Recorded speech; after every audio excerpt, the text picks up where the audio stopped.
Hello and welcome to the Metalheads podcast. My name is George. And this is Buke. This is Jay. And this is episode 43 of the Metalheads podcast. How you guys doing today?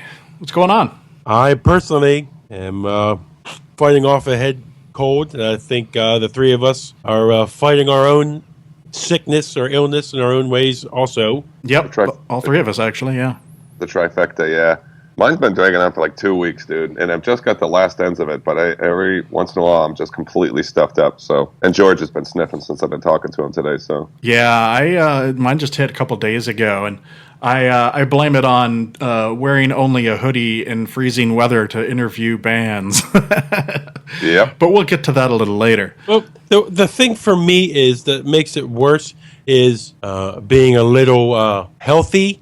I wear a CPAP machine, so very quickly that can take an already stuffed up nose somewhat, and it could just the next morning full blown, you're like gasping to fucking breathe because it's just ramming air down your mouth and nose all night long. Jeez. So there's a couple of nights I'll wake up after going to bed with the mask on, like I'm waterboarding myself. So. That doesn't help. And in my world, it's also, and I wanted to get this on record and extend a sincere thank you to you guys and everybody else with the passing of my grandmother. She was extremely close to me. As George, you met her numerous times. She was awesome. Just a classic, complete grandma. She's the type of grandma, hey, George, you want something to eat? She'll make you a rack of ribs, smoke them, make you fresh barbecue sauce and all that stuff, Yeah. Yeah, I'm sorry for your... Just a true grandma. And, but, we always remember grandma would tell me not to be sad from her. So I'm not really hung up on grandma anymore. I'm done with you, grandma. No. But what did you do because you thought grandma would want you to? What did you go out and do? I went to the record store when I was down in Charlotte. That's right. Nice. Well, but, dude, passages. But no, really, dude. Sorry. I'm sorry. And both you guys said, extremely kind stuff to me. A lot of people on Twitter reached out. I didn't, death is kind of funny in this age that we live in now because it's not my place to ever tell somebody how to heal or cope with loss or something like that. Yeah. But I didn't want to put my business out there because I'm not one for a lot of the fake sympathy stuff. Like I see some people going around. If that's what people want, hey, that's fine. I didn't. So, you guys knew what was going on. And before we get into the pod today, again, just wanted to thank you guys. And I've been in kind of a funk since then because I haven't been getting a lot of sleep because I'm sick. Grandma stuff happened and just wonderful stuff with work. Well, just look at it this. Go ahead, George. Just look at it this way. She's with Lemmy now. Yes. Gotta be good. She's up there going, "Oh, Matthew, if you only knew." Yeah. Yeah, and you have been a little quiet. I haven't heard from you as much lately, which is fine. Yeah, I mean, I know you're busy and dealing with shit, but I will just say this, and I don't have to say it on George's behalf, but we love you, brother. Oh, I love you guys too. I love you guys too. Yeah, everything's perfect in my world. Just extremely, just been kind of a whirlwind. Yeah. Couple weeks. It's all these things. Of course, Grandma was 85 or so. It never makes it easy, but it's. Hey, I was going to work one day, and then, hey, you got the call. And it's like, what? Yeah, shit's weird. Yeah, at least you got down there while she was still hanging on. Like I was telling you, we live in Maryland, and my grandmother was down in Atlanta, and she had a stroke, and my parents and I drove down there like 14 hours to get there, and she passed just as we were rolling into Atlanta, so we didn't even get to see her. So yeah. I'm glad you got to see your grandma before she left. Yeah, it was extremely short, but yeah. It's weird to change this shit, dude, though. It does, weird. But again, I keep trying to remember what Grandma would want. But hey, people didn't come here to hear us talking about sobby stuff. They came here to talk about metal. All right. Well, last weekend, Buke and I went to a show here in Frederick, Maryland, at the Cafe 611. We went to go see Decapitated with Black Breath and Theories and Chaotica. And some other local bands. Unfortunately, Black Breath canceled the tour, so they weren't there. We didn't find that out until we got there. Did you hear a reason behind that, by the way? I saw a press release, but I didn't read the whole thing beyond. Yeah. We have to cancel the tour. And while we were there, Buke did an interview with Theories, which we'll get to in a few minutes. Cool. And we were surprised and happy to run into our friends from Yesterday's Saints, Albert and John. And that was probably the best part of the night, except for the interview. What do you think? Yeah, I wanted to say this about that night, and I'm glad we have Jay on being a musician and played way more live shows than you and I have, George. Theories, first off, for those who don't know, are a grindcore death band, grindcore with a little death metal from Seattle. We had the pleasure of interviewing Joe, the drummer, Lee, the guitar, and Rick on vocals. Extremely fun time talking to these guys. But cold. Extremely cold. But we had a blast talking to them and you're here about their tour, about the band, playing live, about coffee. All kinds of good stuff. Yeah, all kinds. It was a great conversation. So I go into this so excited to see them. And first off, all these guys look badass. Mm-hmm. This is another one of those metal bands where every single fucking one of them is all tatted up. They from the clothes they wear and everything, they look so badass that when I try to put on the same clothes, I'm like, man, I look fat in this. Maybe I should just get into indie music or something like this. So I get so excited for them. Their set starts and they play like the first song. And then the house sound guy, who looks like he's one of those guys who looks like in a past life, no, not a past life, but looked like a couple of decades ago, he was probably like Winston Cigarette's biggest supporter. The sound guy. He's like probably late 40s, early 50s, shoulder length, feathered gray hair. Oh yeah, no, for sure. Gray hoodie, gray, pullover sweatshirt, tight jeans, a chain wallet. Yeah, it was probably in the 70s a real big hit at the roller derby or at the roller skate place. The guy who could do all the fancy roller skate moves. Yeah, and the board at this place. Some guy, in between bands, goes outside, smoke his Lucky Strike. So I say that because after Theory's first song, his microphone cut off, and I know George edited it out, but I was just fiddling around with stuff. This guy could not stop fiddling with the dials on the sound. Well, I mean, that's what they do. But the thing is, the soundboard was off to the back right instead of in the center where it should be, and so he kept the whole evening he would be at the board, fiddle with something. He'd run to the middle of the room and stand there and listen for a minute. And then he'd run back to the board and do some twiddling and then run back to the middle of the room. It's just kind of a joke. And, You know what I thought? He may be the greatest sound engineer the world's ever seen, and we just don't know it because the venue and what they have for speakers and gear, it just isn't that good.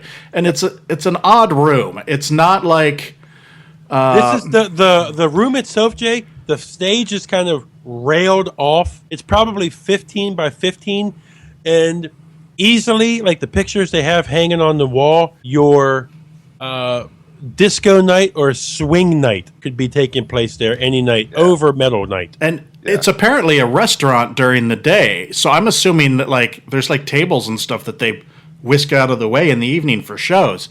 It's not set up like any other place that I've ever seen shows. It's basically a restaurant with a bar off to one side, and they clear everything out, and there's a little area with literally one step up, and then to the back of that, there's one more step up, and that's what the band is on. And so the band pretty much is in the crowd, and it's just not big.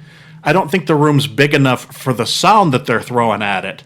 And so it's just sort of bouncing off all the corners and just sounds crappy. There's not enough room for the music to breathe. Yeah, that'll fuck you up. It's like playing in a closet or something. And that was what I wanted to ask you, Jay. First off, we'll get back to theories after this because it all ties together. But when you're up there playing, Jay, and you're surrounded by a shitty setup, are you thinking in your head? First off, are you cognizant of it? Oh yeah, fucks everything. The sound is being projected out. I saw Rick a couple times was just pissed off that his mic kept cutting out. Sure. Lee kept asking for his, monitor to be turned up. It was just a disaster. Well, we've played at such a wide range of places in the Bay Area. range from people who threw a PA together, like, oh, there's a band here tonight, we better get something, you know what I mean, to places that have really nice dedicated stuff. And so I'll just say a couple things. One is, I think it's safe to say that in 50% of the shows we played, I did not hear myself singing at all. Like, and they might have heard me out in front. In fact, I would ask after the show, and I would ask friends and stuff, and be like, "Did you hear me?" And they'd be like, "Yeah, I heard you fine." It's like, I can't hear my voice for shit. If you can't hear yourself, you don't know what you're doing or how loud it is, or if you're in key or what. And that's a problem. And then, or you just shout so hard that you just end up screaming, and it just sounds terrible. And then, like, we played this place called Rock Bar in San Jose recently, and it was probably the biggest place we've ever played. They had this huge fucking stage. I mean, literally, it was like a different time where Sergei was than where I was standing. You know what I mean? It was like we were in different time zones, dude. But I could, and we were so far apart that I couldn't hear the drums. And it was, like, as weird as that sounds, I could not hear the drums because the only thing I could hear was my amplifier. Long story short, dude, I used to have anxiety over that, Buke. I did, because I would be like, what's it going to be at this place? I would go and I would just think this could either be a lot of fun or it's going to be really frustrating, and I'm going to, and I won't be able to hear or this or that. So I know the places I like the most, and I can tell you this. The places I like the most are the ones where it's a small place, and what I experience of the music is what I experience in our practice room, which is I hear the drums because I'm standing next to the drums, and I hear the bass because I'm very close to that too. You know what I mean? Like, it's not going through some sound system first. And I feel for these bands. Me too. Because after going to real concert venues here in the area, Fillmore, Ram's Head, I feel for them, because even though these guys did not say it during the interview, you would not know that they were not looking forward to it or anything like that, or any of the bands. But you have to walk into a venue like that after playing shows for years and know, oh God, we're not in for something good here. Uh-huh. And you know what, dude? I have developed that sixth sense in myself, and we're not the most experienced band in the world, but I know when we're walking to a place and it's just gonna suck, and if you remember that we played a show about a week ago, and Buke, you put up a funny comment that was 70s night. Yeah, that's what it looked like. Yeah, it did, because they had this hilarious laser show, and it's this little bar in a place called Crockett, which is a great little town. But I will say this, as soon as I saw those lights and there was two guys in there who clearly, like, sound was like a hobby with them, I was like, this is gonna be fucking great. It was just obvious. No, I mean, like, it was a sincere hobby of theirs. And so I could tell that these guys were going to really work hard to make sure we were comfortable and could hear everything, because they put, like, thought into it. Other places you go in and it's like a 60-watt light bulb and a couple of old speakers, and they're like, I don't think that microphone works. You know what I mean? You don't know what you're going to get. I want to know the thing you mentioned about how it was sort of an anxiety for you about going into a show and not knowing what it was going to be like. Reminded me of dreams that I've had recurring. And I'm not even in a band. I've never played in a live setting. I've only ever played in the studio. And I was wondering if you have these dreams too, being that you do play shows. I have some friends that are in a national touring band, and I've gone on the road with them several times.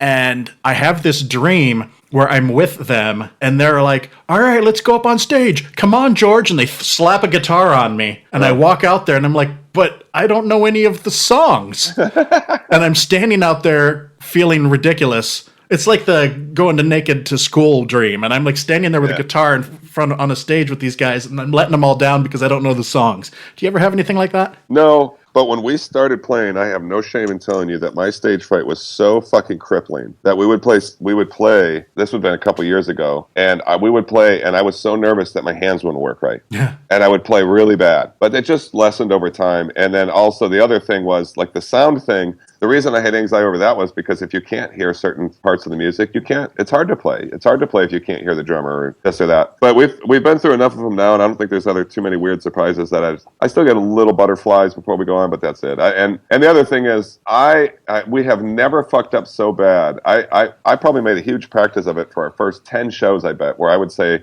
to my friend's wife or somebody who knew us, like our drummer's wife, I'd be like, she'd say, you guys were great. And I'd always say, I was terrible. I played terrible tonight. She'd say, I couldn't tell. Mm-hmm. And that's the truth. People can never fucking tell. You have to have a fucking monumentally terrible night for everybody to get to pick up on that. So these days I don't worry about it too much, and I mean, fuck it. Life is short, But so Theories, what the guys do, they come out and it's the floor's packed with people, and they come out there and through all the sound problems and everything, they tore that fucking stage apart. Yeah, Nice, dude. yeah. Raging mosh pit. They're fucking Rick is moshing with the kids. Lee is tearing it up. Kush on bass is playing awesome. Joe on drums is one of the greatest drummers I've ever seen live. Was amazing. Cool. Yeah, they were really good. And it was it was right before their set that we sort of walked into something smelly.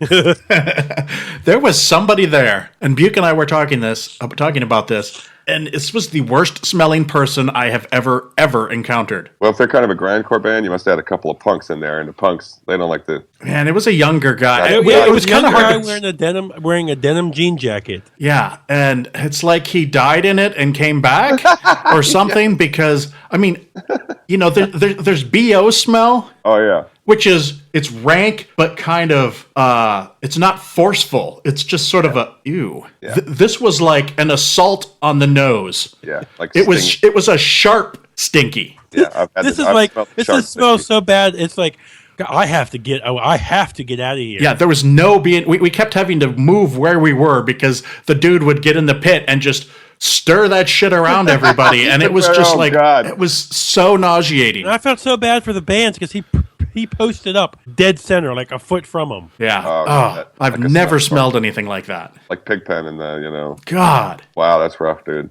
So then after Theories, which should have been Black Breath but wasn't, was then Decapitated. And, they suffered from sound issues as well. But man, those guys are some classy professional death metal masters. Just to take two steps back, I do want to say, I feel twice as bad for those touring bands because they drive all day and then to end up at a place with shitty sound, it's just got to crush your night. A little bit where you're just sort of like, fuck, man, this is the one thing we do in this long day that I look forward to. But it's cool that it sounds like they all handle it with class and just fucking tore into it, as you say, which is even, and you know what? Sometimes those can be the best things, best shows.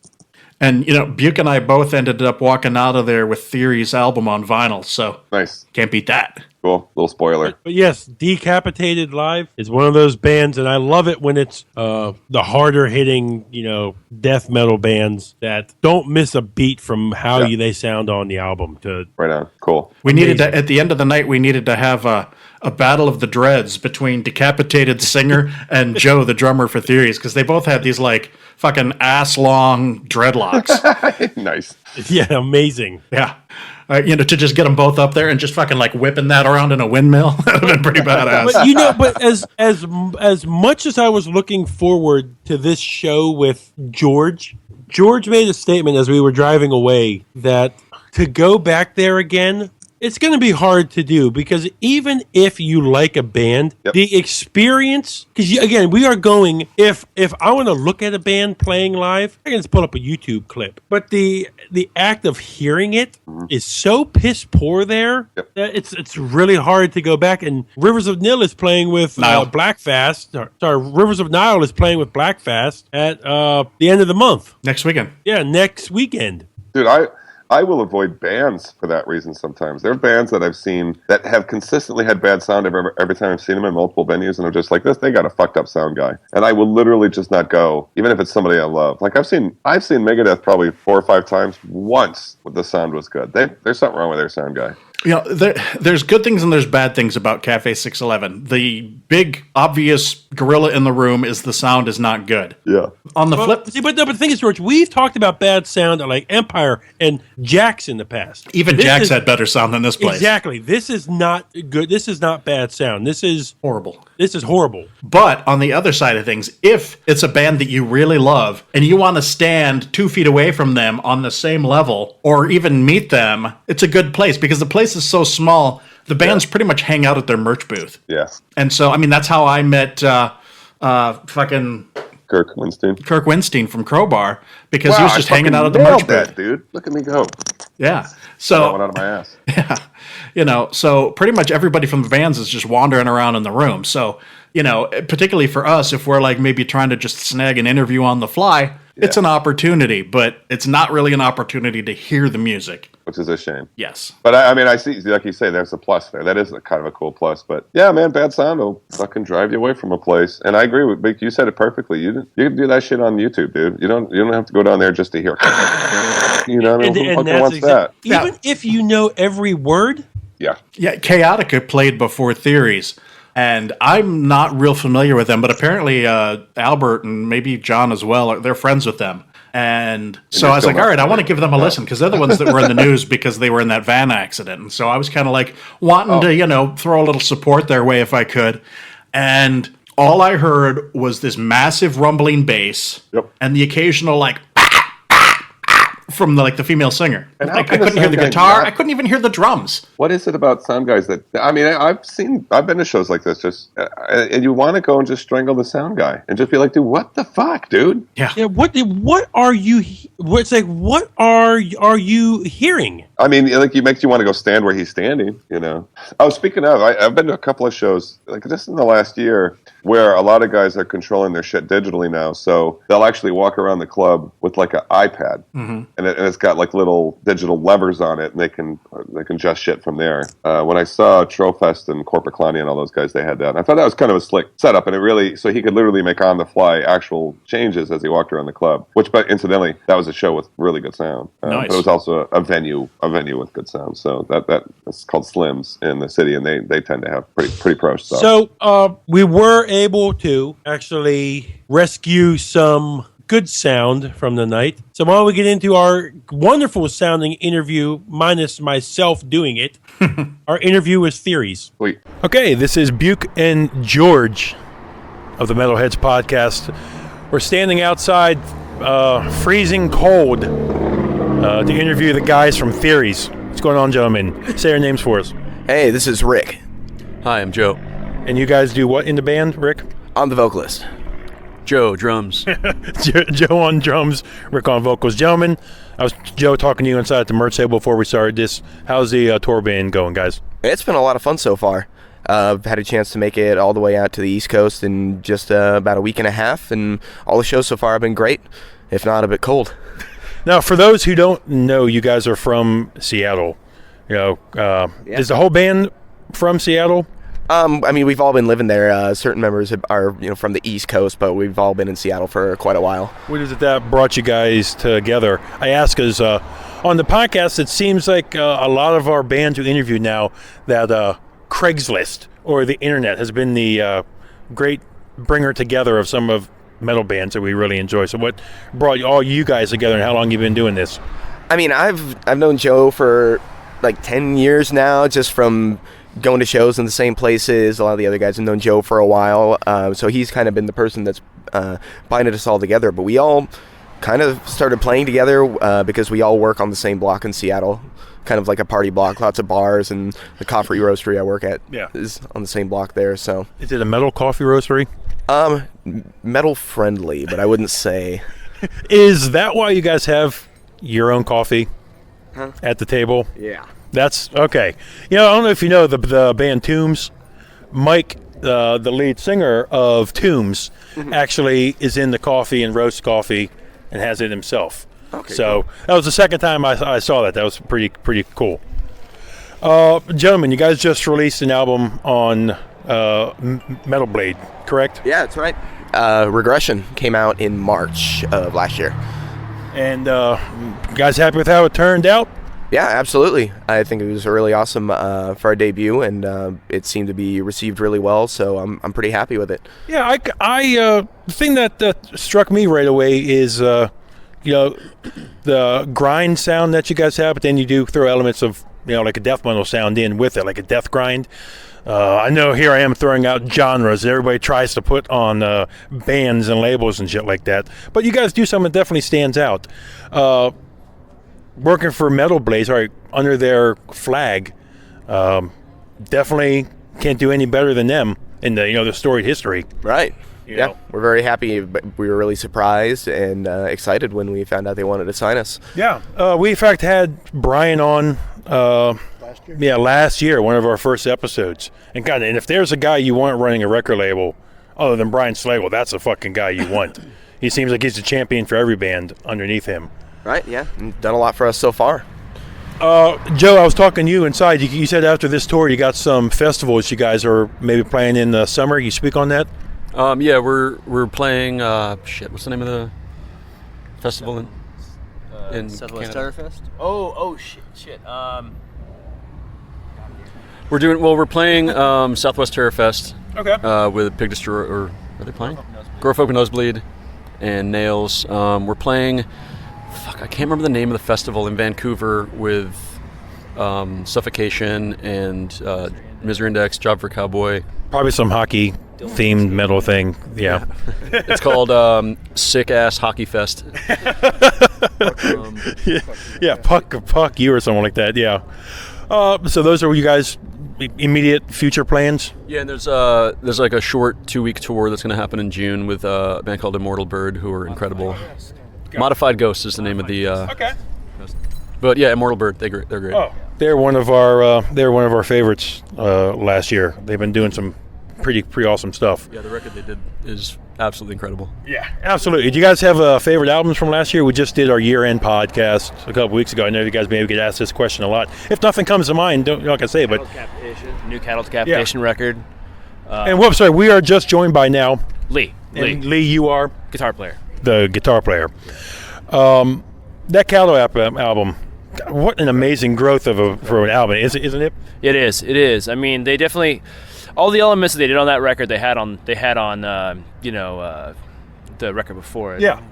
Monument in Humanity. Yeah. It's just kind of them building on top of that and getting more wild with that element. Like Travis's insane vocals. It's like it drives me crazy what he's capable of. When I heard that, it's insane. When I heard that, what's it? The first track, "Manufactured Extinction," I think it is. When they go right into like his clean singing vocals there, it kind of sounds that wicked, kind of his own voice. Yeah, it's really ambitious. It's just. They come from that grind world, you Yes. know? They come from the grind world, and they're doing something with it that no one's ever done. And you know what, guys? The grind world for me, it's great that you just mentioned it. You see, I'm wearing a Napalm Death hoodie.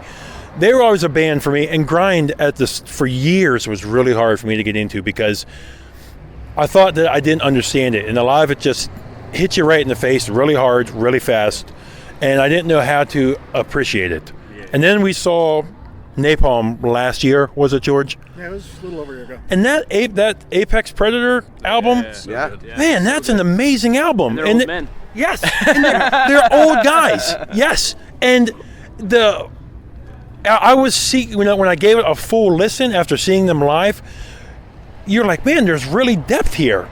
Yeah. I mean this in the most respect. Grind for me, and what stands out with you guys, grind was just very plain, very, very simple to me as someone who didn't really understand it.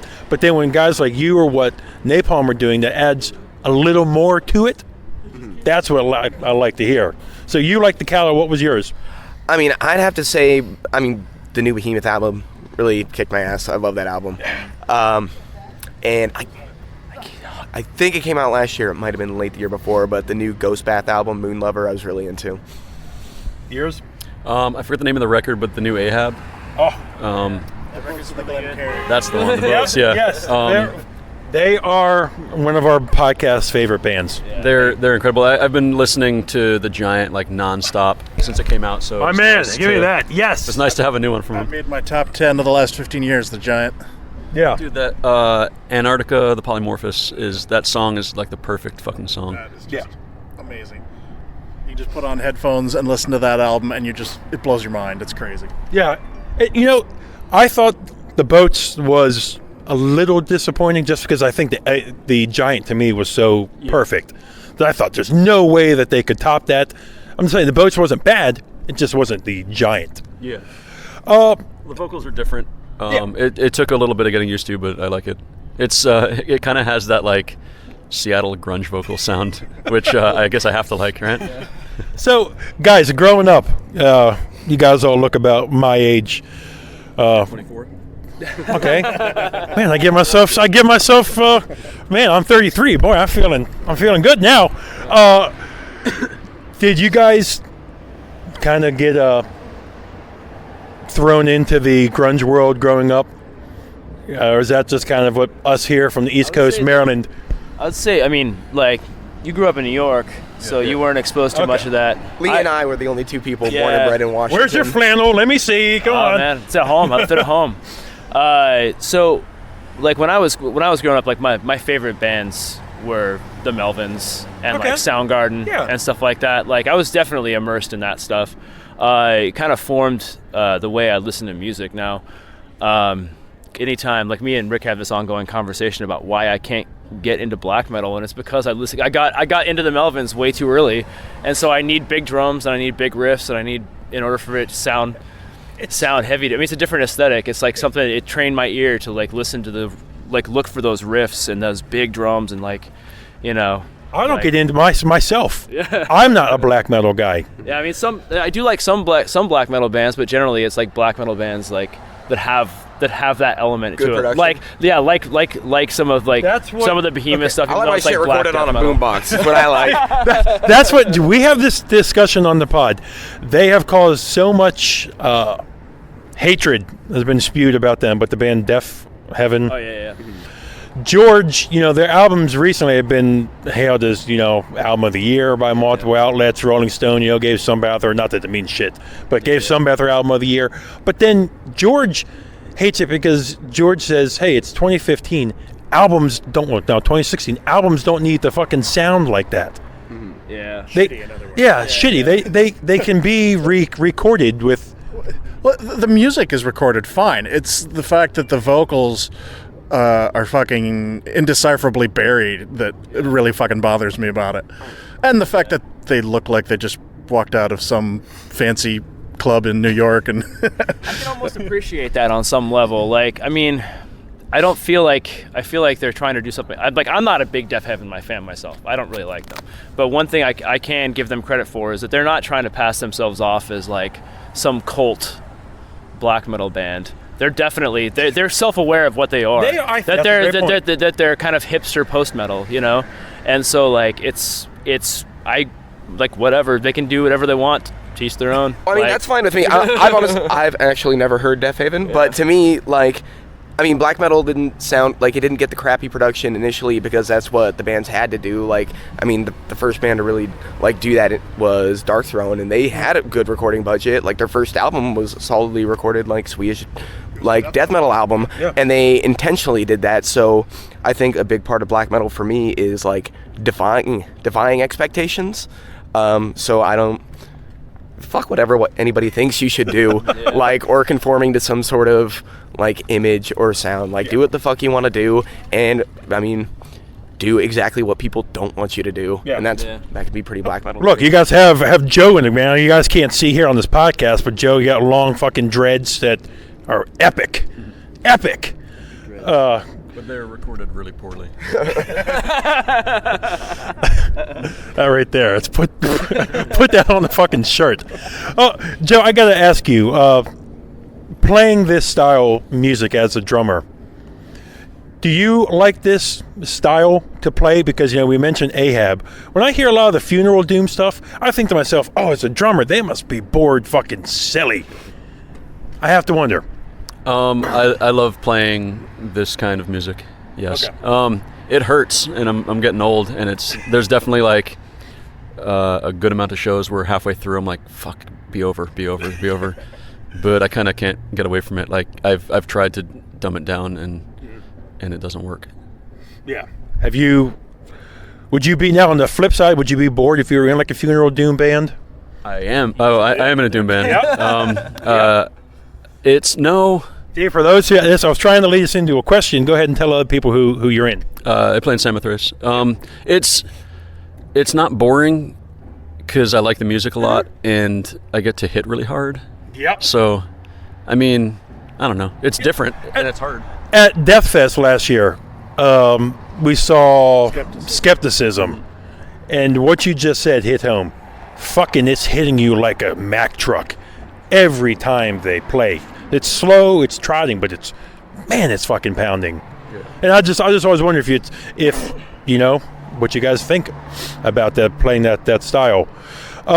You guys here again have a couple more dates on this tour. Can we expect you guys to enter the studio? Are we already working on new stuff? That's what we're working on, pretty much. We have some like we were saying earlier, we have some fests coming up. We got a couple like small tours, but focusing, like at least for me, focusing on writing another record. That's my priority.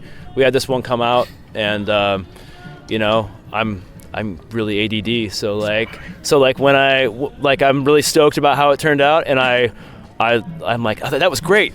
Let's fucking do it again. Like let's get working on the next one, man. Like that's all I want. As a band, what's your guys' method for doing your guys' writing? Who does most of it? Do you guys put it in? You do? Well, I mean, it's like I write the actual like riffs and like melodic structures and stuff like that, or if you want to call it that. And then me and Joe work out like arrangement with Kusha. Kusha, he's not here, but Kusha works out arrangements also. It's relatively collaborative. It all starts with guitars, though. I mean, I've tried to pester Joe about like starting from the standpoint of coming up with drum lines first. We've done that in the past, and I kind of enjoyed it. It's kind of like it accesses a different part of my brain than I normally use. But yeah, I mean, we're working whatever we can on new stuff. It's what I do. That is the best part, the creative part of it, and it's been a while. You know, when you guys hear, driving, across the country here on tour, I'm not going to ask you what's your craziest tour story and shit like that, but does it give you guys a chance to really get together and bounce ideas back and forth, or really this kind of driving around isn't? Because with technology being what it is, you guys could pull out like an iPhone, iPad, or something, or a laptop and lay down something. Or when you guys have hours to kill outside, shitty bars here in Frederick. Like I think that's something that's conducive to having a bigger space. Like guys that have like sprinters or like have chairs where you can sit down and do that stuff. I have a Toyota Prius. Yeah. You're not recording anything in my fucking car. But when we're in the when you're in a van, we don't have a trailer. We've got all of our gear is crammed into our van. All of our stuff is crammed into our van. We barely have places to put our feet, let alone places to play guitar. So like I don't even. We get a chance to talk about a lot of ideas, to bounce things off of each other, shoot down each other's plans. It has nothing to do with music, though. It generally has. We're bouncing like creative ideas about how we can make a sandwich. We we do take our iPhones and iPads out and lay down in the van and play Angry Birds. Look at Instagram. Look at all that shit. Is there any point during a tour when you guys, because it blows me away, and I talk to my coworkers, and I'm like, these are my bands going around in vans, just out there playing for the love of it. Does it get to a point, and I'm sure it has to, I don't want to take the words out of your mouth, so if it doesn't, where you get to a point like maybe a couple of days into a tour, or like right now you're like, God, this fucking sucks. Here we are in Maryland, gotta drive all the way fucking back to Washington in this thing. Does it ever get to a point, guys, and you're like, man, this sucks? It hasn't been too bad. I think considering how much time we spend together, we actually all get along really well. Like, obviously, we all get on each other's nerves to like some extent, but not nearly to the extent that I've experienced in other bands. I was actually talking about this earlier. I find on tours I hit little mini walls periodically where it's just like, where like one day I'm waking up and I'm like, oh, it's this again, but ultimately I love it, and I couldn't imagine doing like anything else with this time. I mean, me and Joe have these conversations like where we'll be like, if we get offered this thing to do, like fuck our lives, like it doesn't matter. Like it's I think with everything, like every day you make a conscious decision, like this is what I'm doing, and like if you don't do that, I feel like that's what a work ethic is, I gotta take some of your words to heart, because sometimes, I'm not on tour driving around, but some days I'm like, God, I'm going to work again, and I only work 4 days a week. Yeah, that works with jobs too, man. Just getting up, like you make a conscious decision, show up to work.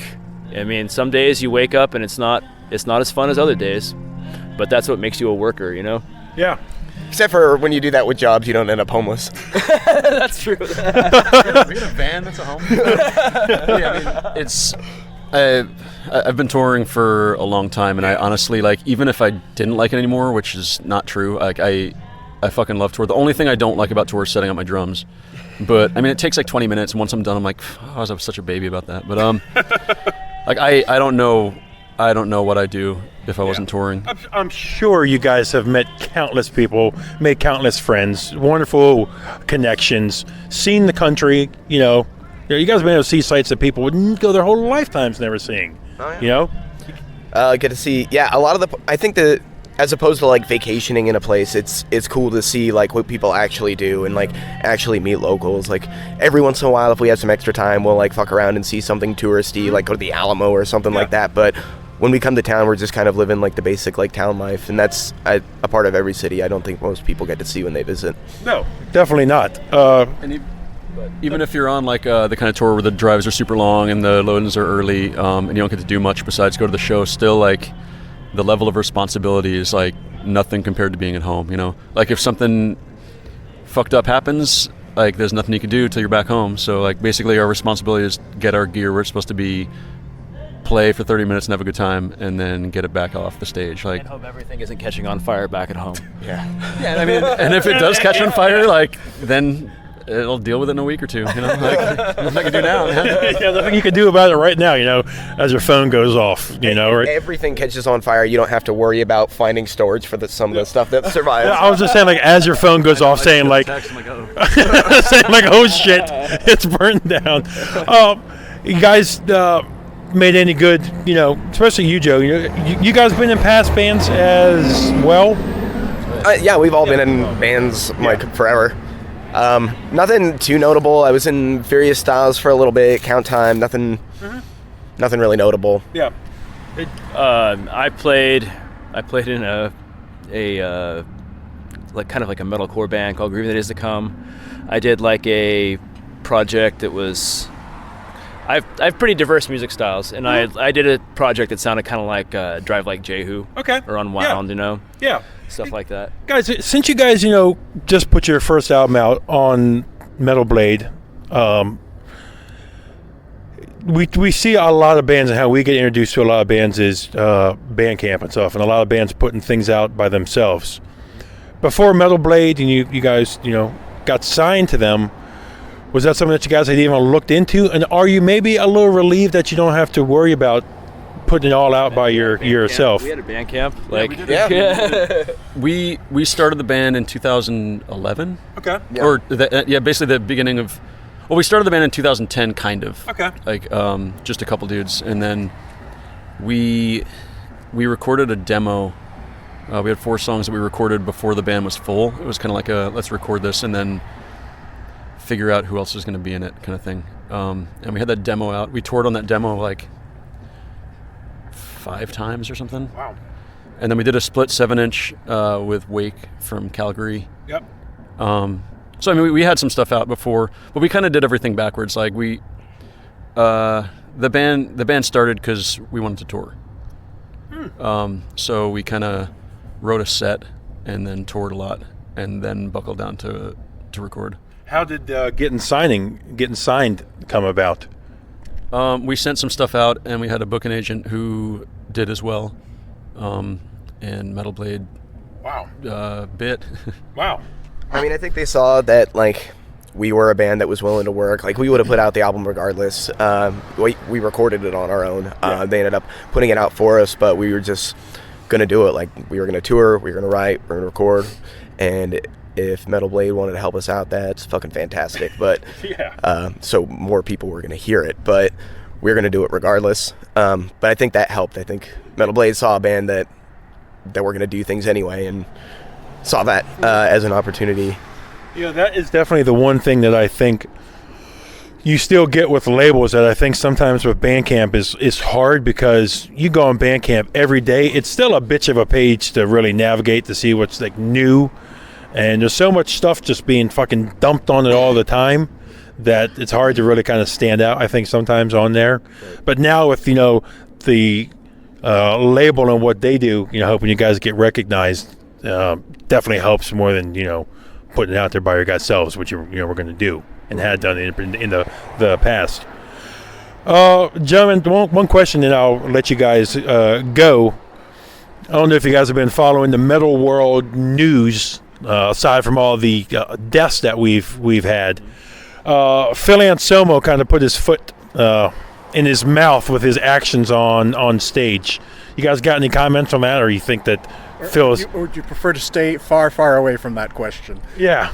The one thing that bugs me about all of this stuff is that, like, yeah, so it's a dude that did something stupid. You know, he was drunk. Obviously, he was wasted. Of course. That's what I said. Kind of my I mean, granted, he did something fucked up, but like, kind of my take on all of it is like, one person's like stupid actions or stupid opinions doesn't give everyone free license to be shitty to each other.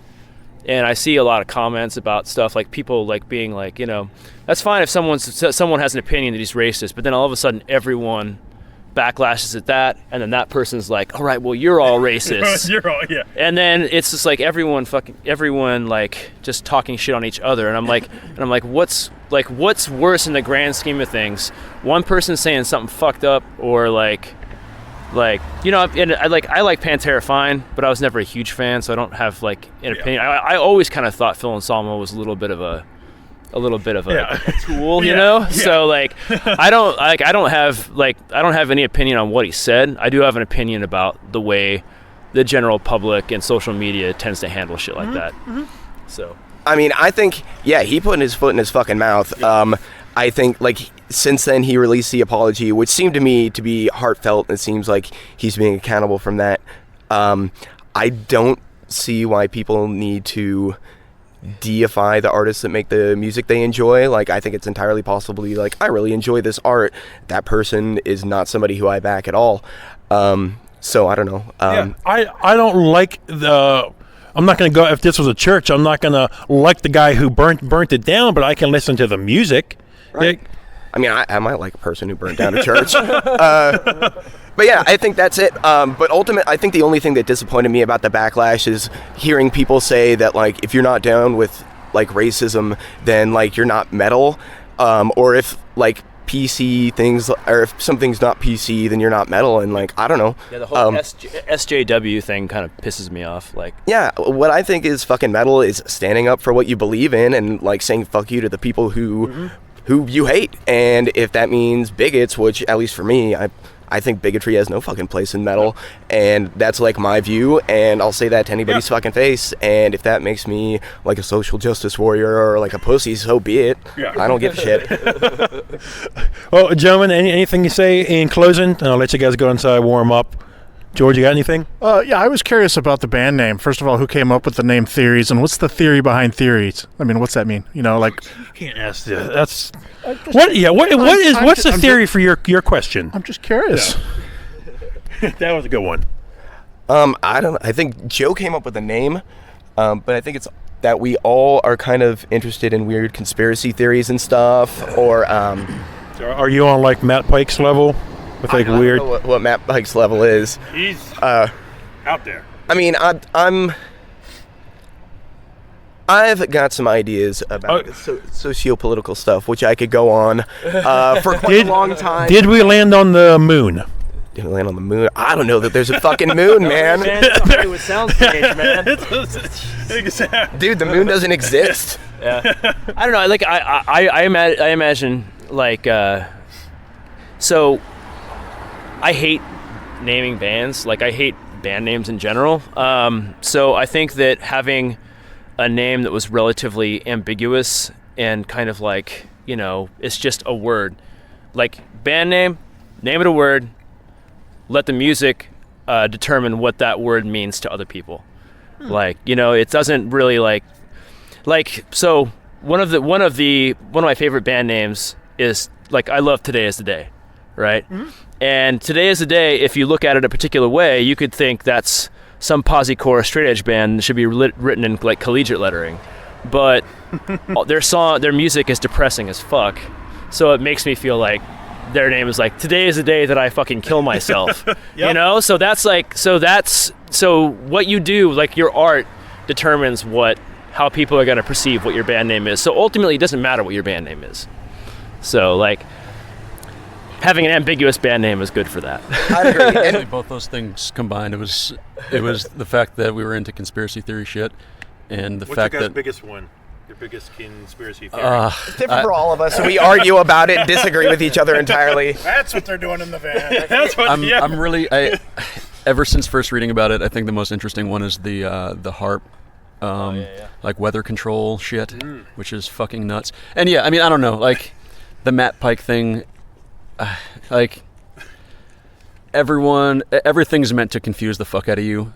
So whether you believe in each conspiracy or you don't believe in it, like it's just people telling you why you're wrong. Like either side, I don't know. So like it's interesting. It's a good read, and like every now and then you'll talk to someone who knows some shit, and like just by like the look on their face or like the smirk they give you, you're like, motherfucker, there's so much shit you don't know. There's a documentary. I'm not a conspiracy theory guy, but I watched a documentary on Netflix about one of the flights off of New York or Massachusetts, wherever it was, that got shot down. They say, and they have countless eyewitness reports, hundreds of people, credible people, old ladies, professional guys. And they all said they saw something go up and hit the plane, and that's what took it down.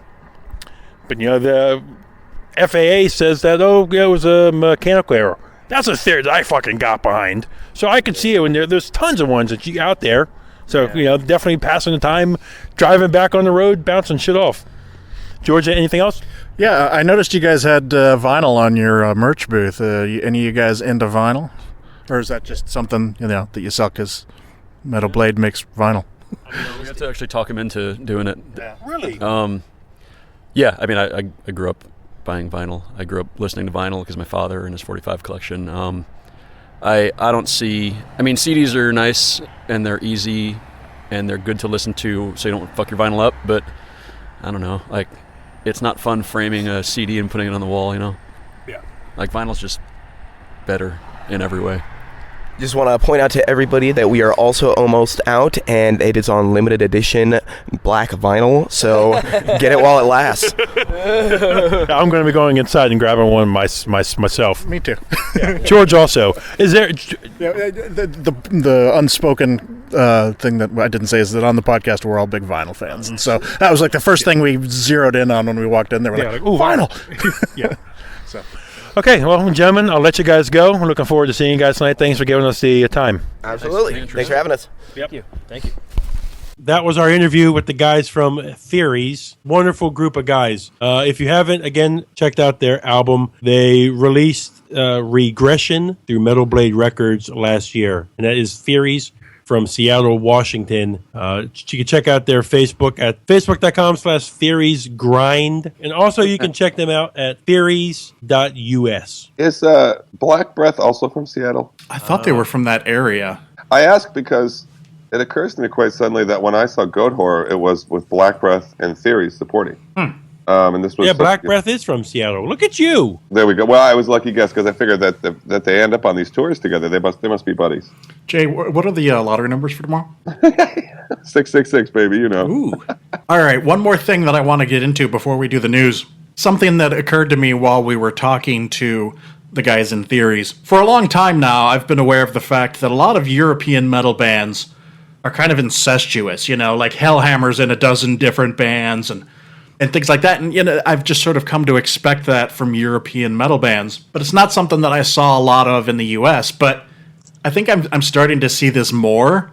Like when we were talking to the Theories guys and they were talking about some of the other bands that they're in, and it occurred to me, a lot of metal bands really kind of have to keep the ball up in the air for the whole year. And so, you do an album, you tour for a month, and you move on to your next band so that you can...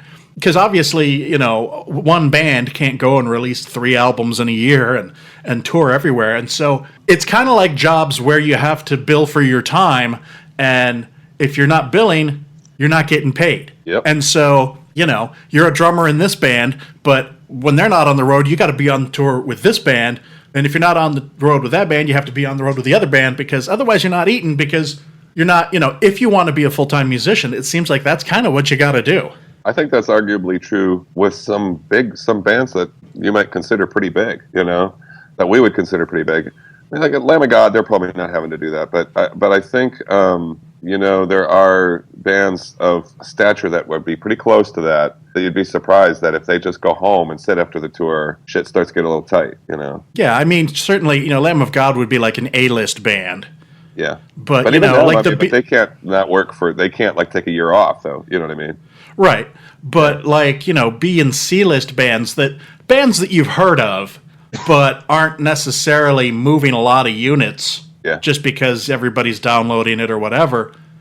These guys, and bands will break up because people aren't making enough money, and so I think the truly industrious people that love music and want to do music full time, I kind of feel like that's what they got to do to keep things going. Yeah, I think so too. I do. It's kind of a shame on one hand, and well, it's kind of cool on another because we just get more music. Yeah, Jay, if not to knock you down in your band, a band's a band. Yeah. If one of your band members came to you and said, "Hey, I'm going to go play with so and so," knowing you and your personality, you'd be like, "Okay, cool." Sure. I wonder how much in the band world, how many fights and stuff that comes up with, and how many members are like, "No, us first," fucking. Well, Metallica for one. Yeah, James Hetfield for one. I'll tell you. I think it depends on the person, and I'll tell you why. And I'm not trying to. I'm going to say something that's not too complimentary about our drummer, but he never listens to the show, so no problem. But he was in another band for quite a while we were playing, and he always considered our band the first band. And it was a good band, too. I liked them. They were called Devil Riding Shotgun. Kind of a Danziggy. It wasn't the greatest name. And kind of a Danziggy type singer, maybe a little stoner rock type stuff. It was cool. And I didn't care at all. It was fine with me. In fact, the guy was a friend of ours. He opened for us. We opened for him. But I have been thinking lately, and that was fine with me, but I've been thinking lately it would be cool to do like a Doom side project. Just something where I can play a little slower and enjoy myself and plus I love Doom. You're going to sing in a deep, clean voice. I don't think he would be cool with that. You know what I mean? Like I was very cool with him doing it, but I think, and I think part of that might be because I'm kind of the one I'm one of the, everybody puts in a lot of hard work, but I'm the one who writes the songs and stuff. And that might be a little more threatening for him than for me. You know what I mean? Right. And that's just one small example. And we're really good friends. It's nothing weird like that. And I shouldn't even predict his behavior because I don't know what it would be. But I think it's about that. There are some guys who are like, we can make this the greatest fucking thing in the world, and it's the only thing that matters. And any sign that somebody is trying to do something else is like worries them. Well, yeah, I mean, you understand to a point Hetfield's perspective, not quite to the crazy point, but you understand that your focus, people want their focus to be on this band. You need to be 100% behind this band. And if you're 100% behind this band, you don't have time for other things like that. And I can understand that point of view, but it's not realistic in the environment that people are working in now, because that would be that would be great if everybody could have one band and that was it. Yeah. But if you want to make a living and put food on the table and pay your house payments or whatever, you got to work. And even with that, George, probably not even do those things. It'll be limited. You know what I mean? But I think that is why, I think that's a lot of guys. I mean, even the guys in Mastodon, and I know they've kind of got houses. I know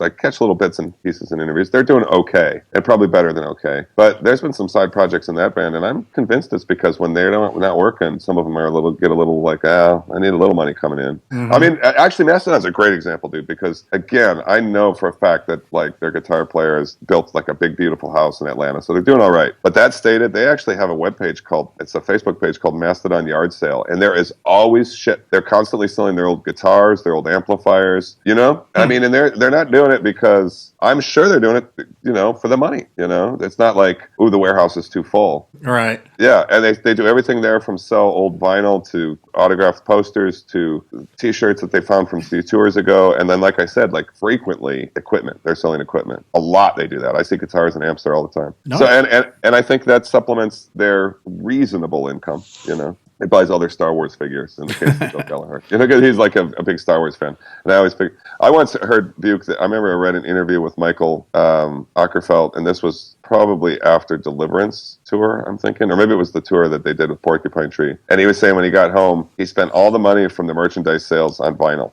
Wow. Yeah, but I mean that also sort of tells you how much money that really kind of wasn't, and how it does. It comes and you don't think about it. You think these guys are rolling in it, but you come back from a tour and one trip to the record shop in Michael Ockerfeld's case, and it's gone. Yeah. And where's your next paycheck coming from? Yeah, Great point. That's a really good point. You know, it's not a steady in. It's just like you guys said. You cannot expect to, since guys aren't making all the money. It's not right to try and hold someone down. No, I don't think so. Yeah, it really isn't, especially because you can consider yourself a professional musician, but that's another argument we have in our band every once in a while. It's like every once in a while I'll say like, I'm too sick or something. Let's don't play that show this next week. And then our drummer will frequently look at me and say, that's not professional, dude. And I always tell him, we're not professionals, dude.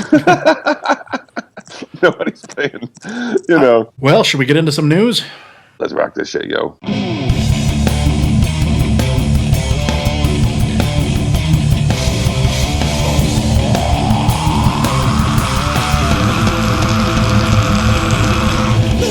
So this first item, I just found out about like 2 or 3 days ago, but apparently it originally happened in November.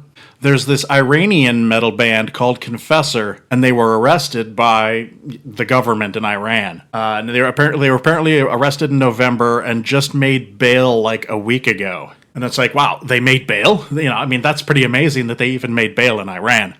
But they're charged with some pretty heinous things. Like blasphemy and stuff like that, because of they released their own album, and so they were charged with running an illegal record label and radio station, and like I said, blasphemy.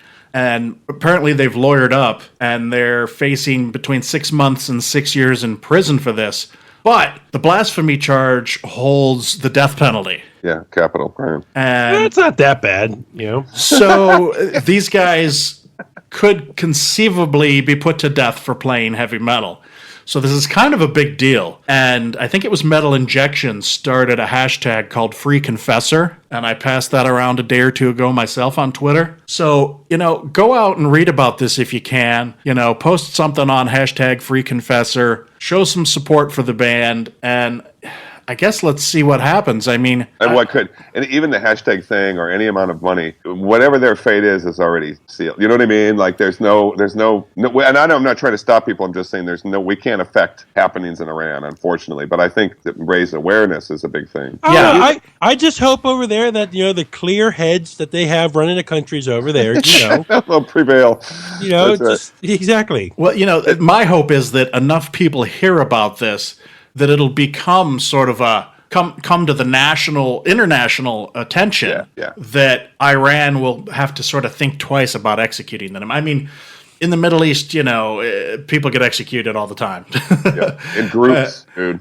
And, they could execute this band and we wouldn't even know for 3 months.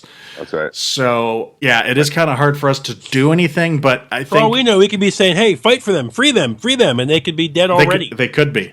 Yeah, but if you can, spread the word and just try and make as many people aware of this as possible. So maybe, if they made bail, personally, I would be like, get the fuck out of the country. Get the fuck out of Iran. That's their best bet.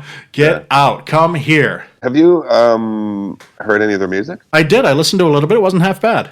Was there a link in the article or something? Yeah, the Metal Injection article had like a SoundCloud. Okay, I'd like to hear it. Was it produced pretty well and everything? Yeah, it sounded pretty good. Okay. Yeah, I'll check it out. And I didn't mean to sound like, social, rebellion is a bad idea because like a waste of time. I mean, by all means, people should be aware of this and should be more and more aware of it. It's a shame. Which is, by the way, it's a great fucking name, Confessor. Like, really. I mean, these guys, I'd be curious to read their lyrics and shit and see one of their songs is "I Am Your God Now." Oh shit! Whoops! And I think that's what they're getting the blasphemy charge on. So. And not a whole lot of defense for that. And their big hit, Pictures of Muhammad. Yeah, he's on their album cover. That's right. On their album cover.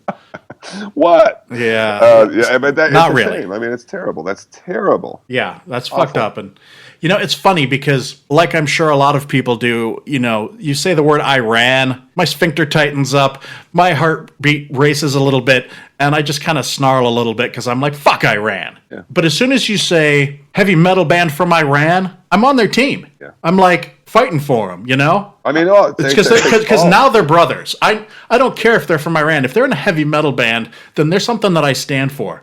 And unless there's the unlikely event that their lyrics are their heavy metal band singing about blow up the United States or something, you know, it's pretty unlikely.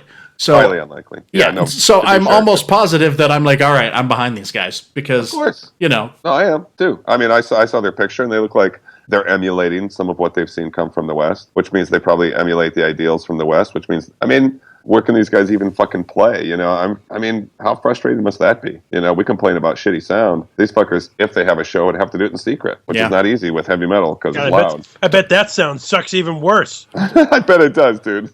Underground takes on a whole new meaning. Yeah. Could you fucking imagine secret hidden show sound? Yeah. Ugh. With God knows what kind of equipment. Exactly. You know, I mean, ugh, jeez. yeah, I feel like having a heavy metal show in Cuba, you know, I mean, where they piece together their cars with vacuum parts. I mean, it's just God knows what kind of. Exactly. It's like a heavy metal speakeasy. You have to walk up and knock on a door, and the little eyepiece slides back, and you have to give the password. Mr. Iommi is in the house. Yeah, swordfish. Yeah, and then they let you in, and you can see the show. It's crazy. Yeah, it's a fucked up story, dude. Aren't you just a fucking ray of sunshine today? Yeah, well, I'm going to keep that rolling down that way. The next thing, and I hate to bring it up because, to be perfectly honest, I'm fucking tired of talking about it. Yeah. But I figure we got to at least touch on it, and that's Phil Anselmo and his white power salute. Okay, I'm more interested in hear what Buke has to say about this than either of us other two. But I will just say one thing and one thing only, which is, and it may be tasteless, but I figured he was joking. Yeah, I agree. I'm going to throw my 2 cents in before Buke goes at it as well. Aside from the fact that I'm tired of hearing about it, you know, if you know Phil Anselmo at all, he doesn't take things. I mean, he takes his music seriously, but he doesn't take anything else particularly seriously. Yeah. I don't have a doubt that he was just drunk and fucking around. Yeah. That doesn't make it right by any means, but that doesn't necessarily mean there was intent to be awful either. Yeah. It just means that he's a stupid drunk and he did something stupid. Yeah. And should he apologize? Yeah, he should apologize. But should this like be the end of his career and people railing on about it? I don't think so. I think people are blowing it out of proportion because, whatever. You know, you will hear in the Theories interview, the guys were saying, what do you want? And this is the society we live in. An apology isn't good enough anymore. Right. They want blood. What is he supposed to fucking do? That's a great fucking point, Buke. But please continue. Phil Anselmo is a drunk. Okay, is Phil gonna come on stage goose stepping? Saying down with Jews, and he's just a drunk. I think it's nothing more than that. It wasn't it was a tasteless thing to do given the climate today, but there's nothing more to it. Yeah. Yeah, it's not like he's secretly organizing Ku Klux Klan rallies or anything like that. No, and the overwhelming response in a lot of cases from fairly famous musicians in the metal world has been startling to me. That it seems to me like answering a pea shooter with a fucking cannon. And none of us judging what he did. But I agree with Buke. Can you not fucking apologize anymore? I mean, what the fuck? What is he supposed to do next? What happens after I'm sorry? And I have to say, it seemed like a pretty heartfelt apology to me. He made 2 of them. Yeah, I mean, if you're taking this so seriously, does that mean you take other things he says seriously? I don't take anything he says seriously without a grain or 2 of salt. Good point. You know, I mean, he's talking out his ass half the time anyway. Mm-hmm. So, was it stupid? So, yes. And the thing that gets me to, no disrespect to Phil or any musician, he's just Phil Anselmo. He's a fucking singer. Yeah. Okay? This is not like President Obama finished a speech the other day and ends it and says, Black Power. Right. Yeah. He's a fucking heavy metal singer. Yeah. He contributes, aside from playing music that people enjoy, nothing. Yeah. And he would probably be the first one to tell you that. And, go ahead, George. And he supposedly told the members of Down to move on without him. I'm like, man, he shouldn't have to quit his band over this. I mean, Is it stupid? Yes. Should he apologize? Yes. Okay, he did. Let's move on. End of story. There you Stop go. talking about it. Agreed. It has been weird.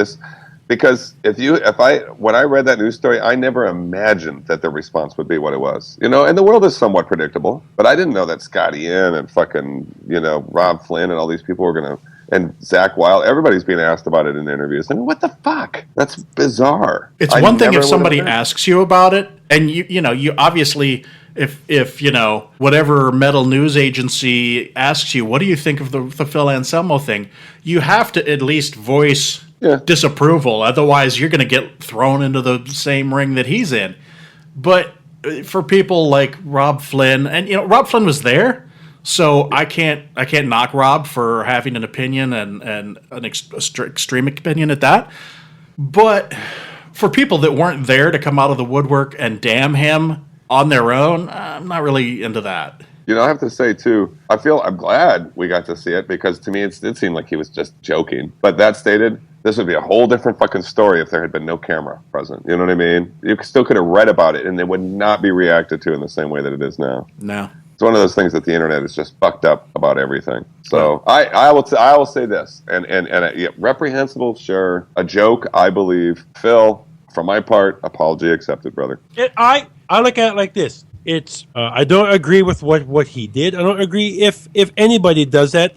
Bigotry, hatred towards anybody, gender, race, anything. I don't have time for any of that. Yeah. But and with that said, it was just a stupid. And some people could say, "Oh, he was joking around." Hey, I'm a guy. I like dark humor. I'm not saying what Phil did was dark humor, and I found it funny. But come on, people! It was just a stupid mistake. Yeah, people are so excitable, man. So again, I say for all of us, none of us, and no one in the music world is saying no. Phil should be able to say white power, and the next album is white power. No, nothing even like that. My problem is with a lot of apologies we have to see this day and age. If it's a celebrity of any status, the apology is never good enough. Yep. It's not our place to crucify these people. If a hockey player cheats on his spouse, they're having to come before the media multiple times. Yep. Oh, I'm so sorry. Oh, I'm going to this and this. Just say you're sorry. It takes a lot for people to say sorry. Knowing Phil and his personality, that probably took a lot. Yep. You know what else? Sorry. Go ahead. Well, I'm just gonna say, we're all so fucking clean. It's so easy. I mean, I have the wonderful privilege of making my most hideous mistakes without an audience of that size. Well, this reminds me of something else that happened recently, and that's the Super Bowl. And after the Super Bowl, Cam Newton was obviously not happy with losing. And he was at a press conference where he was just giving short, terse, unhappy, grumpy answers. And then at the end of the interview, he just got up and walked off. Yeah. And he's been getting a lot of shit about that. And everybody's like, oh, he needs to apologize and blah, blah, blah. I'm like, I watched the interview, and was he being kind of a dick? Yeah, he kind of was, He needs to put his big boy pants on and behave a little more professionally. But at the same time, he just came off in a fucking incredible season and lost to a team with no offense in the Super Bowl. So I am not going to fault the guy for being pissed off. Sure. But, but people are just fucking riding him about this. Yep. It's like, man, just fucking let it go. Yeah, it was Wednesday or Thursday or Friday, whatever day it was. Just shit happens, dude. We're all different. We're all a little different every day. None of these little acts define who we are, definitively, like in this fucking grand universal sense. I would not, just based simply on the small or large, if you see it that way, thing. I have to say, I didn't walk away from that thinking Phil's a racist. I walked away thinking Phil makes some dumb fucking jokes. Yeah. And there you go. And there you go. And he apologized, and shit, man, shit. Fuck, shit happens, I've probably told a couple Holocaust jokes in my time. Yeah. I just didn't do it in front of 20,000 people or however many people were there. But, and I'm sure I told them, and me and my friends were like, ooh, that's bad. You know what I mean? Like, it's just the way... Shit like that. You do shit like that. Yeah, sometimes a joke is funny by just how wrong it is. Exactly. It's not so much the guts of the joke that's funny, it's the how wrong it is. And I make jokes like that not of a offensive nature to my wife, but just I take something and say something that's like obviously such a wrong situation, and she just stares at me and doesn't get it and thinks I'm a complete moron. But I get the telling of a joke that is clearly inappropriate, but it's the inappropriateness that's funny, not the content of the joke. Speaking of that, I made up my own Helen Keller joke, and I think this would be a perfect way to wrap up this conversation. And so I'm going to tell it to you, George, because it's a knock-knock joke, and it requires one person. So here we go. It's my own original Helen Keller joke. Knock, knock. Who's there? That's the whole joke. I said, Right? who's there? Yes, God damn it. exactly. Yes. So speaking of the Super Bowl, did anybody watch Metallica's The Night Before, which was streaming online? No, I did not. What's I that? fast forwarded through it. Let's put it that way. Yeah, it was on a little late for me. I don't think it started till like 11 o'clock on the East Coast. I watched it like the next day. It was streaming, and I kind of I literally moved the cursor over. I mean, once you've seen one modern Metallica show, you've seen them all. Yeah. Well, I think, it's interesting because, Metallica had been petitioning for like the last year to try and get on the halftime show for Super Bowl 50. Yeah. And of course, it was Coldplay that lip synced on last Sunday. And Metallica's probably not used to not getting what they want. And so they're like, fuck you, we're going to play the night before the Super Bowl, and our Super Bowl show is going to be better. Well, I think it was an NFL sanctioned event, though, too. I think it was set up in conjunction with the NFL, because they actually had an NFL 50 logo to it. And since I live here, I live here, and the Super Bowl was here this year, they had consistently, in the paper all these concerts that were being set up that you could go see, because there was a lot more going on than just Beyonce and stuff. Right. There's a lot of famous musicians and people here. And so actually, I say with 100% certainty, it was actually done I think the Super Bowl, NFL probably not only sponsored the event, but probably set it up, paid for the promo, everything, Well, it's still unlikely that they're ever going to play the actual Super Bowl. And I'm basing that solely on the fact that James Hetfield said that he doesn't think they'll ever get to play it. Well, and if they're not going to play the one in their hometown, no, not going to happen. I mean, that was why people were petitioning, because they all live here. Yeah, I'm curious how it would have turned out had they been doing it, because it's well known, particularly after, I think it was the Chili Peppers. Did they play it? Like Aerosmith. Yeah, they probably did. Aerosmith. Yeah, they did. A couple years ago, there was a rock band that played, and it was glaringly obvious that it was lip synced because their guitars weren't even plugged into anything, not even to a wireless or anything.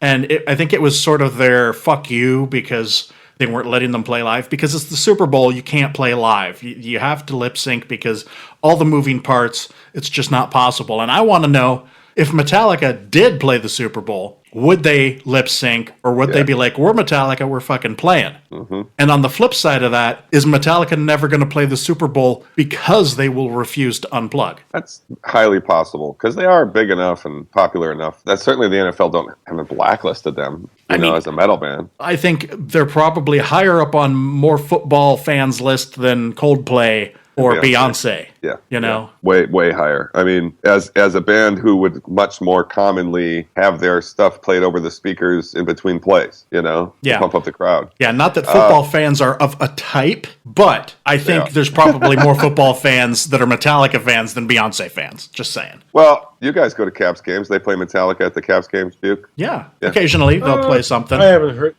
They play other metal. They don't play them. Yeah. They do play metal, though. I've heard them at something. I mean, the Sharks fucking come out to Metallica. They come out to Seek and Destroy. And both the Sharks and the Giants have a yearly Metallica Day now, where one of the games is Metallica themed, and they sell jerseys with Metallica on them, and the band comes and drops the puck or throws out the first pitch. Yep. Or plays the national anthem. I mean, it's not like they're untouchable to these big sports places, But I wonder, that's a pretty solid theory, George, or wonderment, about the possible lip sync. I do know in the case of lip syncing, sometimes I've noticed, having watched halftime shows myself, that they will record a live version of it, but they still lip sync. Yeah. They're not playing off the record. I slightly understand the need for it in the situation that they don't have time to set up all, they got to be in and out in like 20 minutes. Yeah.